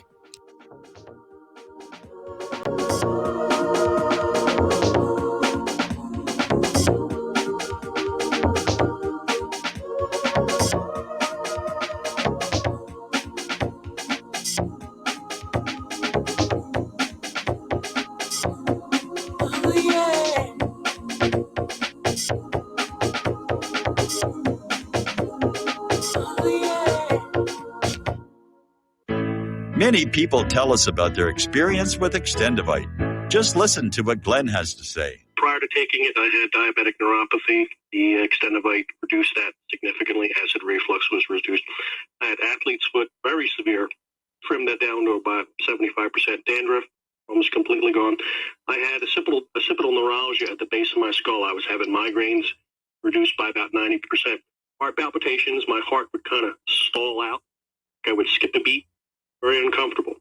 And when walking from downstairs going to sleep, by the time I got to the bedroom, which is just one flight of stairs, my heart was pounding, coming out of my chest. My vision was blurry. This completely solved that problem. Great product. Thanks. Tell us your story. Get Extendivite today. Call 1-877-928-8822 or visit heartdrop.com. Extend your life with Extendivite. This is RBN, the Republic Broadcasting Network.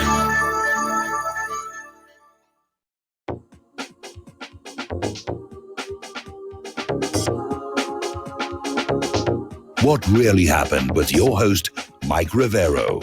The history the government hopes you never learn. Here is your host, Michael Rivero. And aloha, America. Welcome back to our show, hour number 3, and we're talking with David from San Francisco. We're talking about the repo, overnight lending to keep the banks afloat. And David is basically drawing a parallel with the derivative scandal, which was an absolute disaster and should never have been allowed to happen. And of course, the other thing to keep in mind is if you look at the history of the crash of the 1930s, in 1929, when the market started to go south, short-term credit was cut off. And that's what took a minor downturn and turned it into the Great Depression. Yeah, I'm going to have to do a little more research on that. I have heard that credit markets was cut off, or it disappeared, and that gets into, let's see, not Goldman Sachs. I'm trying to think of, it was J.P. Morgan. I'm wondering if he was involved in that. There were people that exacerbated. It was the House of Morgan. Right, yeah, whether they exacerbated the depression or the stock market crash to cause the depression. Because what Wilbur Ross is doing, being the king of bankruptcies, is not new. It's an old technique. And I haven't looked at, in the old days, back, 1932 on, when the Federal Reserve was created, it basically would print 10 times more paper than we had gold. 10-to-1 ratio. And they would sometimes reduce the amount of paper, bring it down to like 8 times or so.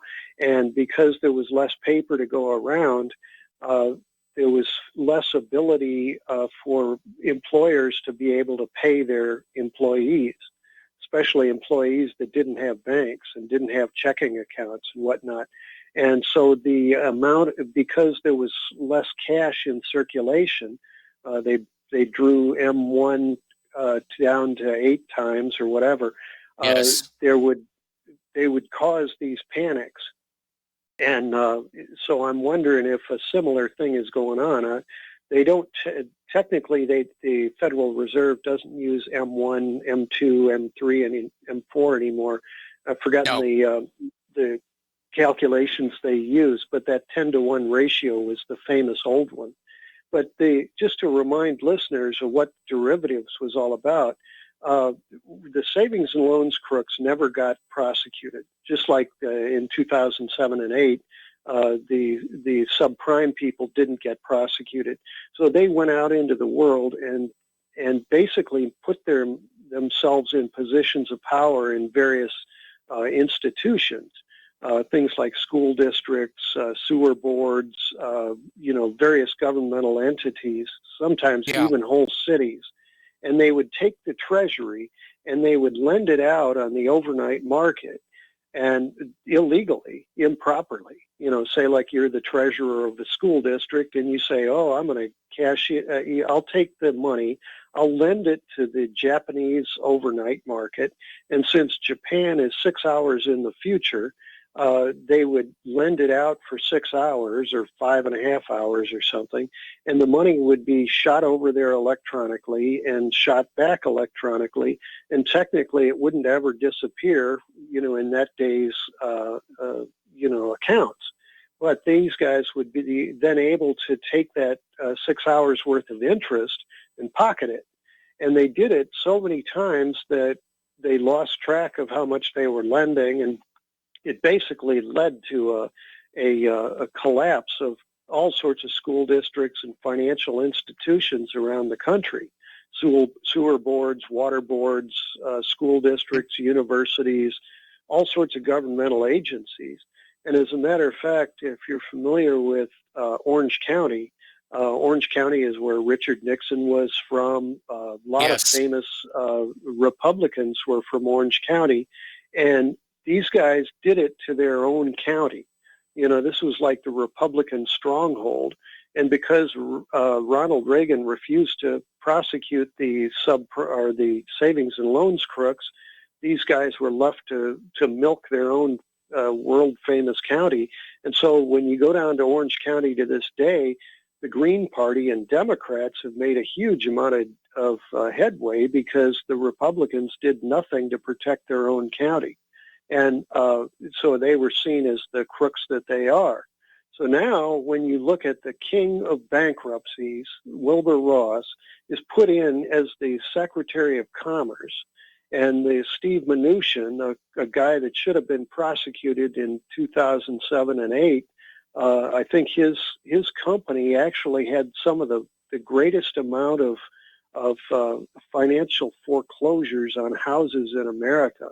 And, so the American homeless problem is caused by, basically, a great part of it is caused by Steve Mnuchin personally. Okay. And so I'm wondering if they're doing the same thing with the American Treasury, secretly lending it out, and then they're getting caught, so that clenches the market. If would you say 3 trillion was 3 all trillion. of a sudden? 3 trillion. Yeah, 3 trillion all of a sudden disappears from the lending market. Well, maybe they've gotten busted. They're no longer able to do this scam, and so now the banks are having to pay higher interest rates, or as you might mention or might think of it, the market forces have prevailed, and the higher interest rates are going to have to hold sway because this illegal money is not being circulated. Well, I think there's another term for it that Claire likes to use all the time, and it's called rolling the receivables. And that is basically, using money that's supposed to pay a bill, and it gets put off into the overnight lending market.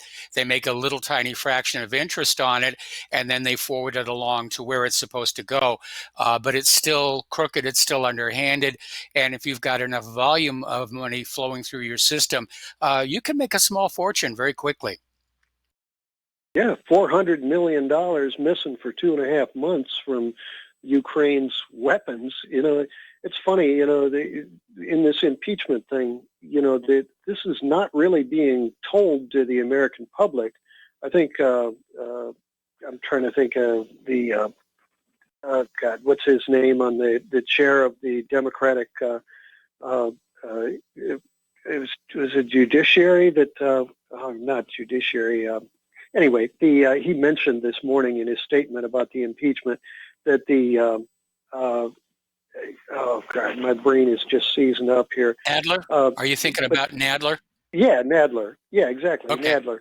Yeah, he was mentioning that my brain's still seized up about my main point, but the amount of the Ukrainians have lost now about 14,000 guys in battles between Russia Yes. and the Ukraine, and that the $400 million Along with is $5.3 supposed to- trillion. $5.3 trillion from. I hadn't From heard the anything United but States. 5. 5.3 trillion that went from the United States to Ukraine has vanished without a trace. I haven't heard a word of that, but I'll take a look for it.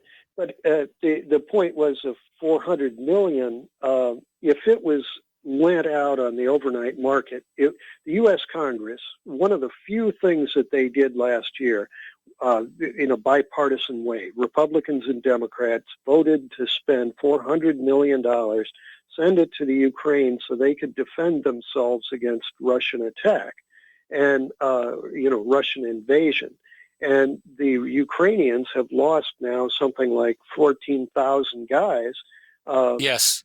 And if Trump held off on spending this money, they actually, I heard it was 13,000 just a month or so ago. So apparently, the death toll went up while Trump was playing around with that $400 million. And this, all of this discussion about whether or not Trump was able to do this or whether he was searching out for corruption over there or any other phony excuse that he's coming up with, Ukrainians are dying by the thousands because those weapons didn't show up there. And so this phony baloney business about, Trump has the right to investigate, corruption in the Ukraine. Well, he technically he apparently does. didn't ask a question. Technically, he does. Pardon? And Sure, there's a treaty. There's a treaty signed didn't. between Ukraine and the United States saying that each commits to helping the other deal with corruption. And there's no question Ukraine is one of the most corrupt nations on earth. And that's what Rudy Giuliani is over there dealing with right now. In his own way. Yeah, because he's about as crooked as you can get. I mean, I've known people that talked about Giuliani's selling the parks of New York City to his development buddies. And I've actually, apparently New York City, while he was mayor, had something like 400 pocket parks, these little tiny empty lots that were turned into public parks, owned by the city. And while Giuliani was mayor, he was selling those as quick as he could. And he sold 400 something. He sold about half of them. And Donald Trump being a developer, I'm wondering how many, at what point did Giuliani become corrupt and in beholding to Donald Trump? Because there wasn't any logical reason why Donald Trump should, give, why Giuliani would have any, need to be beholden to him. But selling off those parks has really decimated the public life in New York City. You need a place, if you're living in skyscrapers, you need a place to calm down and, look at the ducks or something. And Giuliani selling the land of New York City at cheap to be able to, to fast buck a new skyscraper. I'm not even sure what those pocket parks would really be good for, given the footprint there and the easement rules. And of course, you've always got Central Park in the middle of Manhattan, where you can go and relax. So I'm not sure how much there is there. But again, looking back at Giuliani's tenure during 9/11, where he's out there saying, first of all, that he was told Building 7 was going to collapse. Then he refused to say who told him that was going to happen. Then he went back and said, no, nobody said anything to us about it whatsoever. So he was in 9/11 up to his neck. Sure. Well, much less. I've got news articles from the day that talk about the 2,000 gallons of diesel fuel that were parked in Building 7, or was it 20,000 gallons of diesel parked in Building 7? And they said that that was the reason why it fell, which is also some horse crap.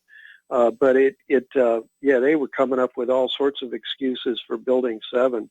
God, all you have to do is look at the tenants list for Building 7 to realize that the FBI's evidence locker in New York City was destroyed in, 11 seconds? Or was Building 7 8.5 seconds? I think it was like 8.5 seconds.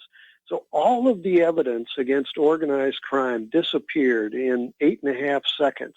And then the Security Exchange Remainder of the Commission evidence was also, of the remainder of the evidence of TWA 800 was also destroyed in that building. sure, much less Enron. Enron was huge in the news at that time. Enron leading up to the stock market swindles of, what was that famous accounting firm? And that leads back to HSBC, Hong Kong Shanghai Bank Corporation. But the fraudulent accounting, Arthur Andersen. Arthur Andersen, that was it, yeah. Yeah, and all of those guys, all of the evidence in the Security Exchange Commission disappeared in 8 seconds. Yes. With the falling of World Trade Center 7. A lot of people made off like bandits when Building 7 came down. Of course, it was a government building. It should have been built a lot more sturdy than the buildings around it, and it still collapsed like a cheap suit. Well, it wasn't built by the government. I thought that was a Rockefeller building. It was built as a commercial. It was built to house government offices, and that means, extra fireproofing, extra bomb-proofing, and it was supposed to be very, very sturdy, and it just came right on down. Well, it had to have been, a planned demolition. Yes, planned, no question. It would have been impossible, and that gets into the whole thing of, God Almighty, if like they say with the two towers, that for the weeks ahead of time, there were some strange crews that were going in and out of there with no passes and, turning off the power for an hour or so at a time as if they were installing the detonators. How could they have done it when you start looking at the tenants of World Trade Center 7, it was the New York office of the FBI, the New York office of the Secret Service, the New York office of Security Exchange Commission. I believe the CIA also had offices. Yes, in the there. CIA was in there as well. I think naval intelligence, there were all sorts of different institutions in there. And how could a demolition crew be allowed to install these things in there? You would think that any kind of dogs walking through that building, anybody would have been able to smell, if it was, it just would have had triggering all of the gas detectors for demolitions. Well, not if they use thermite. Not if they use thermite. There's no detectable odor with thermite. Is that right? Yes. I'd never heard that. Well, in any case, somebody being able to install this stuff. I mean, you basically got to puncture the plaster off the wall to be able to put it into the beams, right, or the uprights. And so the idea that they'd be able to get access to all of those floors to be able to install this stuff, just amazing. They didn't get access to all the floors. They only had to do the basement. I mean, look at the video of the collapse. Don't you remember when those buildings fell? They fell in 20-foot lengths that were loaded onto trucks. Are you talking Building 7 or the two towers? I believe it was all of them, wasn't it? That they all no, fell Building 7 just came straight down into its own footprint. Building 7 just came straight down into its footprint. All they had to cut were the load-bearing members in the basement, and that would have brought it down. Well, no, they couldn't. You see, in order to do a proper demolition, you couldn't. You would if it was a building, and if I remember right, Building 7 was 47 stories tall. Yes. And in order to, you would have a pile, maybe 20 stories tall, and instead there was actually a pit in these buildings. So that meant that and in fact, don't you remember that they sent these steel to China to be recycled within days? Yes. I mean, it was basically loaded on ships straight off the trucks, not used as evidence. And the beams and what do you call them, girders, were in 20-foot lengths laying on the ground. So that meant that the thermite or thermade was installed at 20-foot intervals. Or so that the salvagers cut the beams into 20-foot lengths so they'd fit on the trucks. No, well, they didn't have time to be able to do that. I mean, this stuff, the rubble was more of a pit than it was a pile. And with that in mind, those beams fell. You know, it was like the concrete and the glass and concrete of the building was turned to dust by the explosions of the thermite and thermade. I was out here in San Francisco. We had a 9/11. Okay, David, I'm sorry. I'm going to have to let you go. We got to take a break for commercials. We've got other callers waiting on the line. We'll be right back.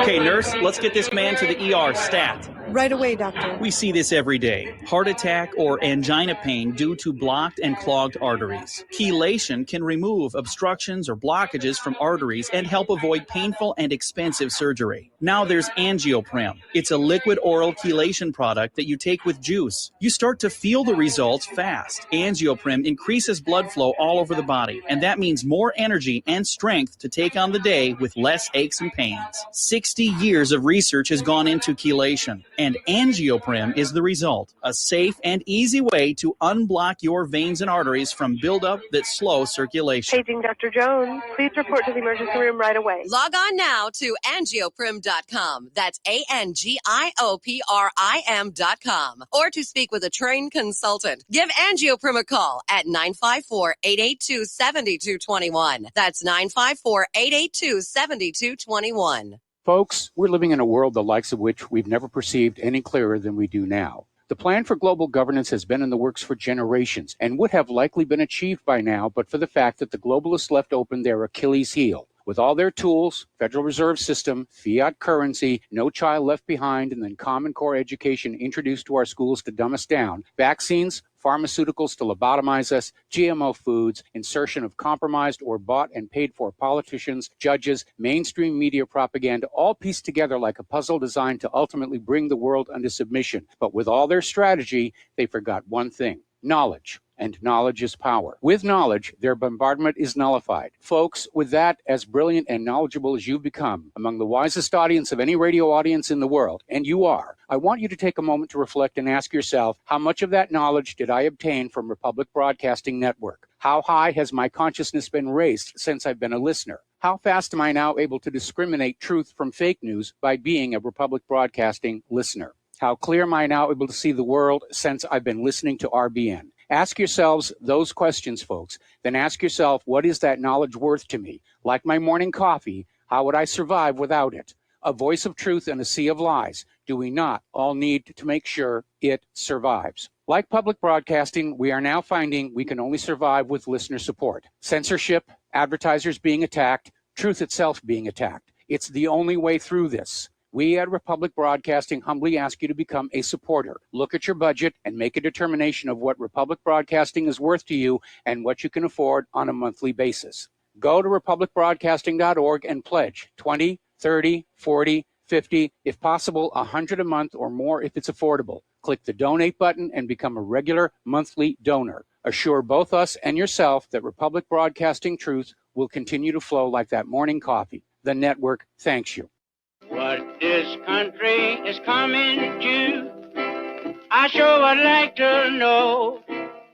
If they don't do something by and by, the rich will live and the poor will die. Doggone, I mean the panic is on. Can't get no way, can't draw no pay. Unemployment getting worse. And aloha, America. Welcome back to our show here. We're going to go to the phones to Laura in Michigan. Aloha, Laura. Welcome to the show. What's on your mind? Hi, Mike. I have a little Giuliani story. Right Okay. after 9/11, when Ron Paul was running for president, the Republican convention is held on the Grand Hotel on Mackinac Island. You have to take a ferry to get there. So Yes, anyway, I'm familiar with it. we were all. Pardon? I said I'm familiar with it. Yeah. Anyway, so after Ron Paul spoke, all the Ron Paul people wanted to leave at once because they didn't care about anybody else. And it just happened. Giuliani was on our ferry with all Ron Paul people. So anyway, the Ron Paul people started chanting, 911 was an inside job, and you knew about it. 911 was an inside job, and you knew about it. And he was scared. So anyway, what happened was he had to go up. They brought him up to the wheelhouse, and he rode the rest of the way across the straits up in the wheelhouse Okay. because he was so afraid. He had to stand next to the pilot. Yes. They call them pilots or helmsmen. They don't call them drivers. Well, anyway, yeah. Anyway, he had to ride in the wheelhouse. So he was scared to death. I think he thought the Ron Paul people were going to dump him overboard. So every time Well, I that see him would be acting like bad a for tough the guy, environment. I think about that. All right. Well, Laura, thank you very much for the phone call. We're going to let you go. And the phone lines are open right now. California is bringing back debtor's prison for the homeless. Now, as you're already aware, homelessness has been on the rise in California. It's skyrocketed since the Camp and Carr fires devastated the state. So a lot of these people are homeless because of nature and had nothing to do with themselves, their work, whatever. So California officials around the northern part of California in Redding, Mayor Julie Winter has sent a state of emergency request to Governor Gavin Newsom, approved by the Redding City Council last week, that requests the right to involuntarily detain people into homeless shelters. And in the letter, Mayor Winter asked the governor for aid in forcing the homeless to adhere to her regulations, which includes conservatorship, meaning they take what wealth you've got, until the individual has demonstrated the ability to care for themselves, including managing their finances, which is not going to happen. Once the government gets their hands on that money, that's it. You're not going to give that back. All righty, and we're going to take another phone call. Dustin in New Jersey. Dustin, I'm going to have to take you through the commercial break. What's on your mind? Man, that other listener, whoa, man, he was pretty knowledgeable on like the savings and loan stuff and all that. Wow, man, I didn't know that about Giuliani with those park thing with the parks in New York. Yeah. The only reason I don't like Rudy Giuliani, well, now I know that I didn't because of 9/11. Remember his top cop, Bernard Kerik, the one where he dropped the terrorist pass ID out of his pocket and it fell on the ground right next to his foot. Yeah. Remember? I remember and then that remember one. he went to prison, right, for corruption. This is Yes. See, this is the people that are all surrounded them all because they're all corrupt too. And you know why I don't like Giuliani, Mike? Not only because of that, with Bernard Kerik, because they all flock together, birds of the same feather, is because remember Giuliani was he lobbied Obama to remove the MEK off the State Department's terror watch list, which is they're a terrorist group in Iran that are Wahhabis, basically Saudis. Yes. Well, that ideology, and which leads me, Mike, to Saudi Arabia. Like, what do you think? I mean, this is the problem, like with Trump now, with Saudi Arabia, because see, he gives them all that money, and inside every Saudi is a Wahhabi waiting to get out with all the terrorist attack on the naval base. But they're funding these, Mike, they fund this. We're funding the ideology. That's what we're doing. It's an incubator like Pakistan. We sell them F-16s and stuff, and they pull that stuff with India. But we're funding the ideology of these people, basically. We're encouraging them to continue what they're doing because we're using them like as a third party. Saudi Arabia is a third party proxy army. That's what they are. And it's just sad. Nothing's going to be done about it. Do you ever watch the ISIS videos? Like the way they're trained and stuff? These guys are in formations. I mean, these guys, the Syrian army lost 100,000 soldiers. I'll hold on. I'll hold. Yeah, please hold. We'll be right back.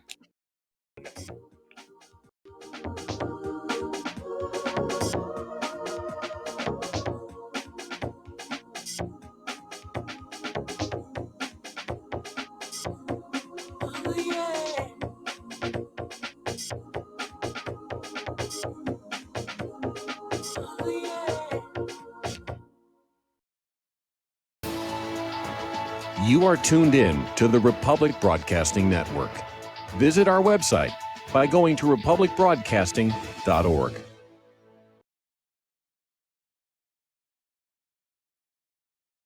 Corporate media dominates the American opinion. Finding independent voices that counter this avalanche is becoming increasingly difficult. With the endless corruption running rampant throughout our government, independent voices are needed more than ever to battle the offensive against our freedoms and liberties. As a listener of RBN, no one understands this concept better than you. Now it's up to you to do your part. The time has come for you to take action and begin broadcasting the truth to hundreds or thousands of people every month. Sound impossible? Quite the contrary. With pointed slogans from LibertyStickers.com, you can reach countless sleeping Americans unaware that they live in a real-life wonderland. LibertyStickers.com has a huge inventory of political bumper stickers and messages that reflect the truth about our government, our politicians, and the future of America. With so many in stock, there's one perfect for you. Visit us today at LibertyStickers.com. Again, that's LibertyStickers.com. Do your part. Your voice is important. Let it be heard. Extend your life with Extendovite. When your doctor tells you you have bad cholesterol or blockages in the arteries, what do? When diet and exercise is not enough, we try medications and hope for the best. For the last 2 decades, I have been telling people about a natural method to help solve these problems and more. Extendovite can help maintain cardiovascular health and lower blood lipid levels in adults. The 7 herbs in Extendovite are known to work together synergistically to get the results we hope for. There are many testimonials on Extendovite's effect on circulatory-related ailments. Get Extendovite today to start your journey back to a healthier life. To order, call 1-877-928-8822 or visit heartdrop.com or see us on amazon.com. Extend your life with Extendovite. Folks, this is very important information. What's to be said about CBD? AncientLifeOil.com. Our CBD is made from hemp and has 0.003 THC, which means this wonderful product won't get you high, no matter what amount you take. What does CBD do for the body? My hands are tied. But you can Google CBD benefits and be astounded. When you're finished reading, you'll want to log on to AncientLifeOil.com. That's AncientLifeOil.com and purchase. Life is good when you feel good. People are tired of pain. People are asking for non-GMO organic products to help them with You fill in the blank. Legal in 49 states, and again, our CBD is made from hemp. Ancient Life Oil is about helping people one by one by one. If you wonder how good the product is, the CEO takes it every day without miss. AncientLifeOil.com. That's AncientLifeOil.com. Have a great day. If you got the money, honey, we got the bombs. We'll plant them anywhere you like and blow up anyone. Whip this world into a frenzy, killing babies, dads, and moms. If you got the money, honey, we got the bombs. If you got the money, well, we won't say we did. The towers in New York. And aloha, America. Welcome back to the show here. We're talking with Dustin in New Jersey. And Dustin, just pick up where you left off, please. Yeah, I was talking about, like the way if anybody watches the ISIS videos, how professional these guys are. They all have matching uniforms. They all march in lockstep. They're obviously trained by somebody of higher caliber than they were originally going to be. So yeah, well, again, obvious. we have Hillary Clinton on videotape admitting that the U.S. fund didn't train these guys. And we still are, Mike. I remember back remember Kosovo, wasn't it Bill Clinton? They were bringing them back here and training them on our own military bases, right? Yes. These jihadis, and like I said, it's a third. Remember that company, Purple Shovel? Purple Shovel was contractors training these Al-Nusra Front and all these other guys on how to use like toes and stingers and all these other weapons. But it's like I mean, what do you like if Trump's in this position, right? Like where he had that sit down with King Salman that showed like he's buying hundreds of millions of dollars. You're selling weapons to people who want to cut your head off eventually. You know what I mean? Like I mean, the Wahhabi is like basically the predominant. Isn't that the predominant in Saudi Arabia? Like basically, they run the show, right? I think so. I think they are. But again, look at ISIS and Al-Qaeda. 20 years ago, we were funding and training these guys. Now we're having to fight them. That's if you believe we're really fighting them, because remember they were airlifting them out of Afghanistan. And Syria. I remember. And Syria. Yeah, and Syria. And Mike, remember, I was listening to a radio show over in New Jersey, a talk show, and they were talking about Warner Wolf in 1980. They said, like, when the Soviet Union, we're going to boycott the Olympics because they invaded Afghanistan. We've been in Afghanistan almost 20 years. What a joke. The whole thing is a joke, like yes. I don't know, Mike. I look at, because people know my view on Trump now. Like I look at Trump is, sure, there's elements of the deep state after him, but this is a battle between the Bloods and the Crips. That's what it comes down to, because like that other caller said with Wilbur Ross and Steve Mnuchin, you got Mike Pence, other couple callers an hour and a half ago was like Nikki Haley ain't so bad. No, Nikki Haley is really bad. And then you have like John Bolton, Mike Pompeo, Gina Haspel. So I still go back. What's changed? Because all these people were there in other administrations, like, right? Either Bush or prior to that. So Trump's just another side of the same coin. I mean, I don't know anything about Wilbur Ross being the king of foreclosures or not, but these people are still in that sphere of influence. They're part of the establishment. Mitt Romney did exactly the same thing. In fact, there was a film when Mitt ran for office the last time. There was this film that came out, was put out, I think, by the Gingrich campaign, called When Mitt Romney Came to Town, and basically described the same behavior. Come on in, buy up a company, shut it down, declare it bankruptcy, and sell off all the assets and leave all the people without work. Okay, Mike, do I still have time? I wanted to switch gears real quick. And you got a little time. You got a little time. Okay, like that Putin had this, not the the one with the Ukraine and Germany and France. He had another one with Belarus and Azerbaijan, I think it was. And did you see that? Like they're thinking about where they're going to have open borders between Russia and Belarus to form one.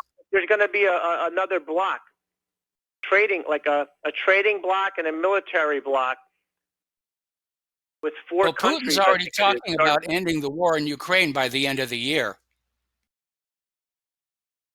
Yeah, but like one of the stipulations on that is like, and Putin says at the end is removing the border guards or bringing in the border guard because like I wouldn't bring in the border guard. I mean, yeah, because I wouldn't let like I mean I don't know, Mike. I would just and Mike, isn't there a law in the United States saying you can't sell weapons to a country if they're in a civil war because they have a breakaway Donbass and Lugan. Well, what do you think we've been doing in Syria all this time? Yeah, man. Oh, man, I tell you, Mike, but like, and I still go back to my original point. Nothing's changed. It's the same status. It's a status quo, Mike. It's the status quo. Nothing, We're nothing. a warrior Mike, nation. We're war profiteers. We are, Mike. We're a warfare state, and that people don't want to. That's the unspoken word. And Mike, before I get off the phone, did you watch the Ghostbusters Afterlife trailer? Because I think there's hope for Ghostbusters after that debacle of that last Ghostbusters movie with the girl. Well, women. we'll see. I don't get to watch a lot of movies. Just because of time constraints, I mean, it's a lot of hours to do show prep. It's a lot of hours to do the website. It's 3 hours to do the radio. And, one of the things when I lived in Oahu, I did the radio show first thing in the morning when I was full of energy and so forth. And now, of course, by the time I'm done doing the radio show, it's almost bedtime. So I don't really get to watch a lot of TV. Anyway, Dustin, we're going to let you go here, and we're going to switch over to Kelly in Austin. Kelly, thank you for waiting so patiently. What's on your mind? Yeah, certainly. I want to follow up on something. I think it was Peter from Los Angeles who commented on earlier about the Jew-driven coup. I saw this early on as something that was driven by aggressive Jews in Congress. And I've commented on that from time to time to my wife, who is one of the nicest people you'll ever want to know and who tends to think I might go overboard. But as this thing has evolved, and as I've commented on this along the way, she's beginning to change her mind because what she sees now is a cavalcade of Jews who are being paraded up there in front of Congress and who are put up there in order to run this coup. You had the two Jews this week. You had two big Jews last week. You've got Jews running the committees. As one of your callers said a couple of weeks ago, you look down the list of people on these committees.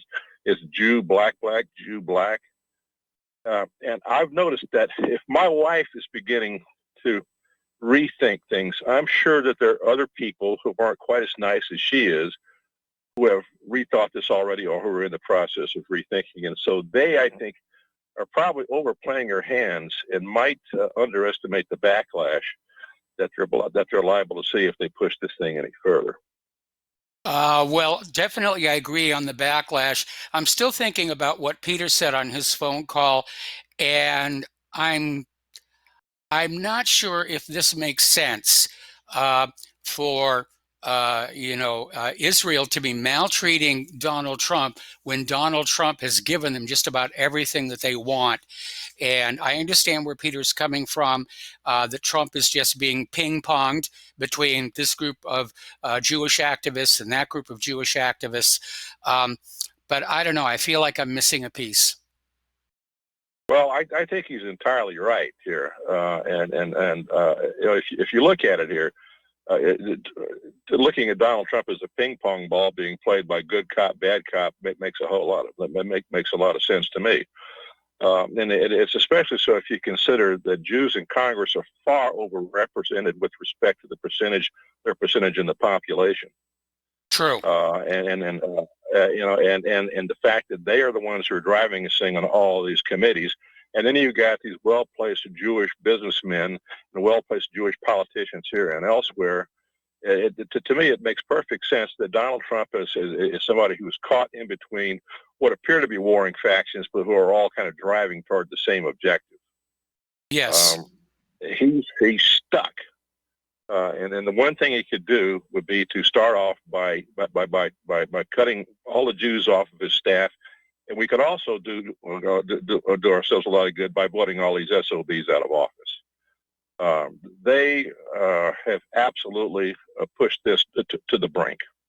Yes. And I fully expect that a lot of people are waking up, much like many Germans woke up during the 1930s, and they may find again that the backlash that they're going to encounter is far worse than they ever expected it would be. I don't think they were expecting a backlash, but I see a backlash growing. Well, actually, there were elements within the Zionist community that wanted there to be a period of oppression in order to scare Jews out of Germany and down to what was eventually going to become Israel. Well, yeah, I recall that, reading it. Of course, I wasn't there at the time, and I think me neither. What Hitler was attempting to do was actually expel Jews from Germany. His objective wasn't to load them up into concentration camps and kill them. He tried to get rid of them and gave them an option to leave. But he wanted to give them Madagascar. Madagascar? He wanted to give them Madagascar. I mean, there are these coins that are still considered collectible in Germany that have the swastika on one side and the Star of David on another. They were getting along just fine, until some troublemakers came on in and said, let's stir things up a little bit and, get the Jewish people to move down to Palestine. Mm-hmm. Well, a lot of that started with the the Jewish boycott of Germany back in the early 1930s. Yes. And at that point, that was when Hitler and others decided, look, we've had enough of this nonsense. We're going to crack down. And I don't think we can do that here. I wouldn't recommend doing that here. But I wouldn't either. I think that wouldn't either. But I think you're going to find. I think you're going to find that there are going to be some very surprised, very shocked people long term once they realize that they have gone way too far. Well, it's like Rudy Giuliani up in that wheelhouse. I'd like to have seen that. I bet he got up there as quickly as he could. Probably. Yeah, this is a good program today. I've enjoyed the commentary, and I especially enjoy hearing from Peter. I think he's very intelligent and a man, I think, who's got a lot of insight into these matters. Anyway. Okay, well, thank you for the kind words here. And we're going to let you go. We're almost at the end of the show here. We're going to go to Keith Rogers.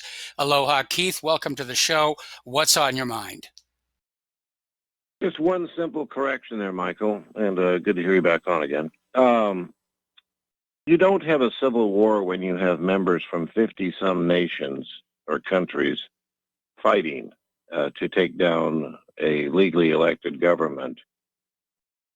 The media has spun that so as to name it a civil war, but it was none of that. I mean, we have documented proof clear back to 2012 that the United States started funding these terrorists. And I always like to look at that. When you look at congressional records there, it says the Congress spent a little over $700 million arming and training these jihadists. Well, in America, our roads are a shamble. They won't buy a snowplow. I mean, this is how ridiculous things are like that. So, I mean, this is what we're faced with. This is an old CIA plot of using these CIA stay-behind death squads. You can rename them to whatever you want. This has been going on for eons now. And finally, like you mentioned earlier in your show, those people throughout Central and South America and such are waking up to the fact that they have been had. They want their Yes. independence back. And this is the same thing that led to the buildup of the Vietnamese War, when Ho Chi Minh, who was funded by the United States, given all the radio equipment and stuff to radio in the downed pilots and other information like that. But it was when Ho Chi Minh declared independence for Vietnam, all hell broke loose. And they just don't like these little vassal puppet declining empire states falling away. And this is where we're at today. So it doesn't matter what country it is, it's the same thing. Yes. No, they're So that's all just I have for you, sir. they're co-opting these nations left and right, and they're going through what's politely called regime change, which is simply taking over the country and running it the way that you want to run it. And the people who are living in these countries don't like this, and it's not surprising they're going to fight back. Okay, story that just came in a little while ago, and coupled with that story about the supposed Iranian missile attack on the Baghdad airport, Google is now blocking access to the YouTube accounts of Iran's Press TV and Hispan TV. There's been no prior notice, and so it looks to me like something is getting ready to happen where they don't want you to be able to see the other side of the story. They're not going to want you to see Iran's point of view. They're not going to want you to hear that there are no weapons of mass destruction, that the Iranian leadership did not, in fact, gas their own people. And so I find this very alarming. And it does feel to me like they're getting ready to crank up the war with Iran, which is the next thing that's on Israel's wish list for Donald Trump. Okay, getting on back to the economic news here. There's a major freight carrier, Indianapolis-based Celadon. They filed for voluntary Chapter 11 bankruptcy yesterday morning. They have left 3,000 truckers jobless, many of them stranded on the highways. They don't have enough gas to put in their trucks to get home.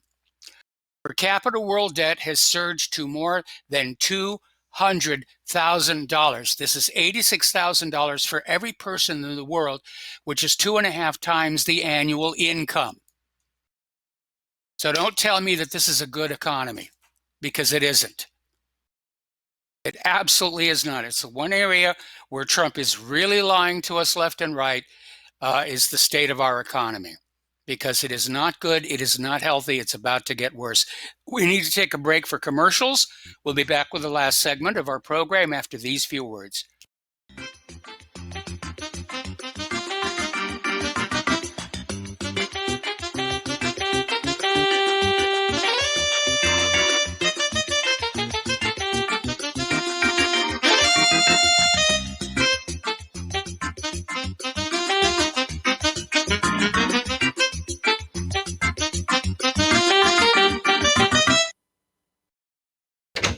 Hey, honey, I'm home. I grabbed the newspaper on the way home. Look at all the news today. The newspaper? Don't you know that all you're going to get in the newspaper is propaganda, twisted news, and false information? Honey, this is a national newspaper. It has to be true. Ha! For some reason, a majority of the population believe anything the mainstream media tells them. The newspaper does not give out the important attention on what's happening to this country and news that affects our daily lives. Say, does that newspaper mention anything about the North American Union? No, not that I can see. I didn't think so. You need to go to www.newswithviews.com, where truth is more important than political correctness. That's www.newswithviews.com. Hey, don't throw that away. We can use that in the birdcage. Okay, move over. Let me start reading newswithviews.com. The truth? Read all about it at newswithviews.com. Newswithviews.com, where reality shatters illusion. The reviews for Extendivite are amazing. Here are some from Amazon. September 2018. Extendivite works in keeping my blood pressure in the normal range. I've been using Extendivite for many years now. May 2018. Great product. I use regularly and I rarely get sick. March 2018. This product has relieved what appeared to be angina pain in my chest and shortness of breath after climbing stairs. I'm quite happy about it. February 2018. My husband, son, and I have been using this product for a few months now, and we have noticed an improvement in our joints and blood pressure. Tell us your story. Get Extendivite today. To order, call 1-877-928-8822. That's 1-877-928-8822 or visit heartdrop.com. Extend your life with Extendovite. Tired of being lied to by mass media? It's growing more and more apparent today that news is received less and less through standard media outlets. Even with a growing audience every day, RBN is beginning to direct more efforts into social media. Social media and the use of the internet is fast becoming the primary source of people for news, regardless of demographic. RBN has set out to provide some of the best news on the internet through republicbroadcasting.org, and also has begun to use the tools to our advantage by way of social media. Republic Broadcasting is now operating a Facebook page to function as yet another avenue to have our collective voice reach new audiences across not only America, but across the globe as well. The Facebook page features not only news, but also an RBN player to listen to our broadcasts. Get involved by visiting facebook.com/Republic Broadcasting and liking our page and share it with your friends and family, because you can handle the truth. What this country is coming to, I sure would like to know. If they don't do something by and by, the rich will live and the poor will die. Doggone, the panic is on. Can't get no way, can't draw no pay. Unemployment. And aloha, America. Welcome back to our show here. Last segment of our program today. Out in California, a woman is suing the TSA for detaining her and forcing her to submit to a groin search. She's got a very good lawsuit, okay, because, the job title may be Transportation Security Officer, but despite the officer emblazoned on the plastic badge on their chest, TSA screeners are not law enforcement officers. They do not have the authority to make arrests or hold travelers for any length of time. If they think you're breaking the law at a checkpoint, their only option is to call the real police to deal with the situation. Unfortunately, a lot of these TSA screeners forget the boundaries of their authority. And they think they're law enforcement, and they think they have the authority to conduct groin searches. So this woman is suing, and I think it's a really good thing, because this has got nothing to do with security and everything to do with getting people to cower in front of anybody wearing a badge. All right, over in Kentucky, the Supreme Court has opted to leave in place a pro-life Kentucky law that requires women seeking an abortion to see an ultrasound of their unborn children before making the decision to abort. Okay? And finally here, a city in Illinois has announced it will create a reparations fund for its African American community through a new tax on marijuana sales. So recreational use of the drug will become legal in the state from January, and officials in Evanston, which is 12 miles north of Chicago, have voted to approve a 3% tax on the sales of marijuana to fund a local reparations program. The tax is expected to generate between $500,000 and $750,000 annually for the reparations fund, which will be capped at $10 million over the next 10 years. And I have to tell you, I still think this whole reparations is just another way to redistribute the wealth, because nobody alive today was ever a slave. Nobody alive today was ever a slave owner. And they may well be taking money from people who have no connection to slavery whatsoever. How do you determine that? How do you determine if the person you're taking money from is a descendant of a former slaveholder? How do you determine if the person who's receiving that money is the descendant of a slave? My ancestors never owned slaves. My ancestors ran a station on the Underground Railroad. And I resent this idea that I'm somehow obligated to pay money into a reparations fund for something that I never did. By the way, an emergency room physician for 37 years has never seen anyone admitted for marijuana complications. Certainly don't get that with other recreational drugs here. And we're coming up here on the top of the hour and the end of our show here. Jury selection will begin today in the trial of Sean Urbanski, the Maryland man accused of fatally stabbing Bowie State University student Richard Collins III. All right, there's the music. It's time for us to get on out of here. Please stay tuned for John Stadmiller. I'm sure he's got lots of interesting things to share with you. And please spread the word of RBN. Please spread the word of whatreallyhappened.com. And please donate. And apparently Harley Schlanger's coming on with John Stadmiller, so stay tuned. It's going to be a really good call. We'll be back tomorrow. Aloha, America.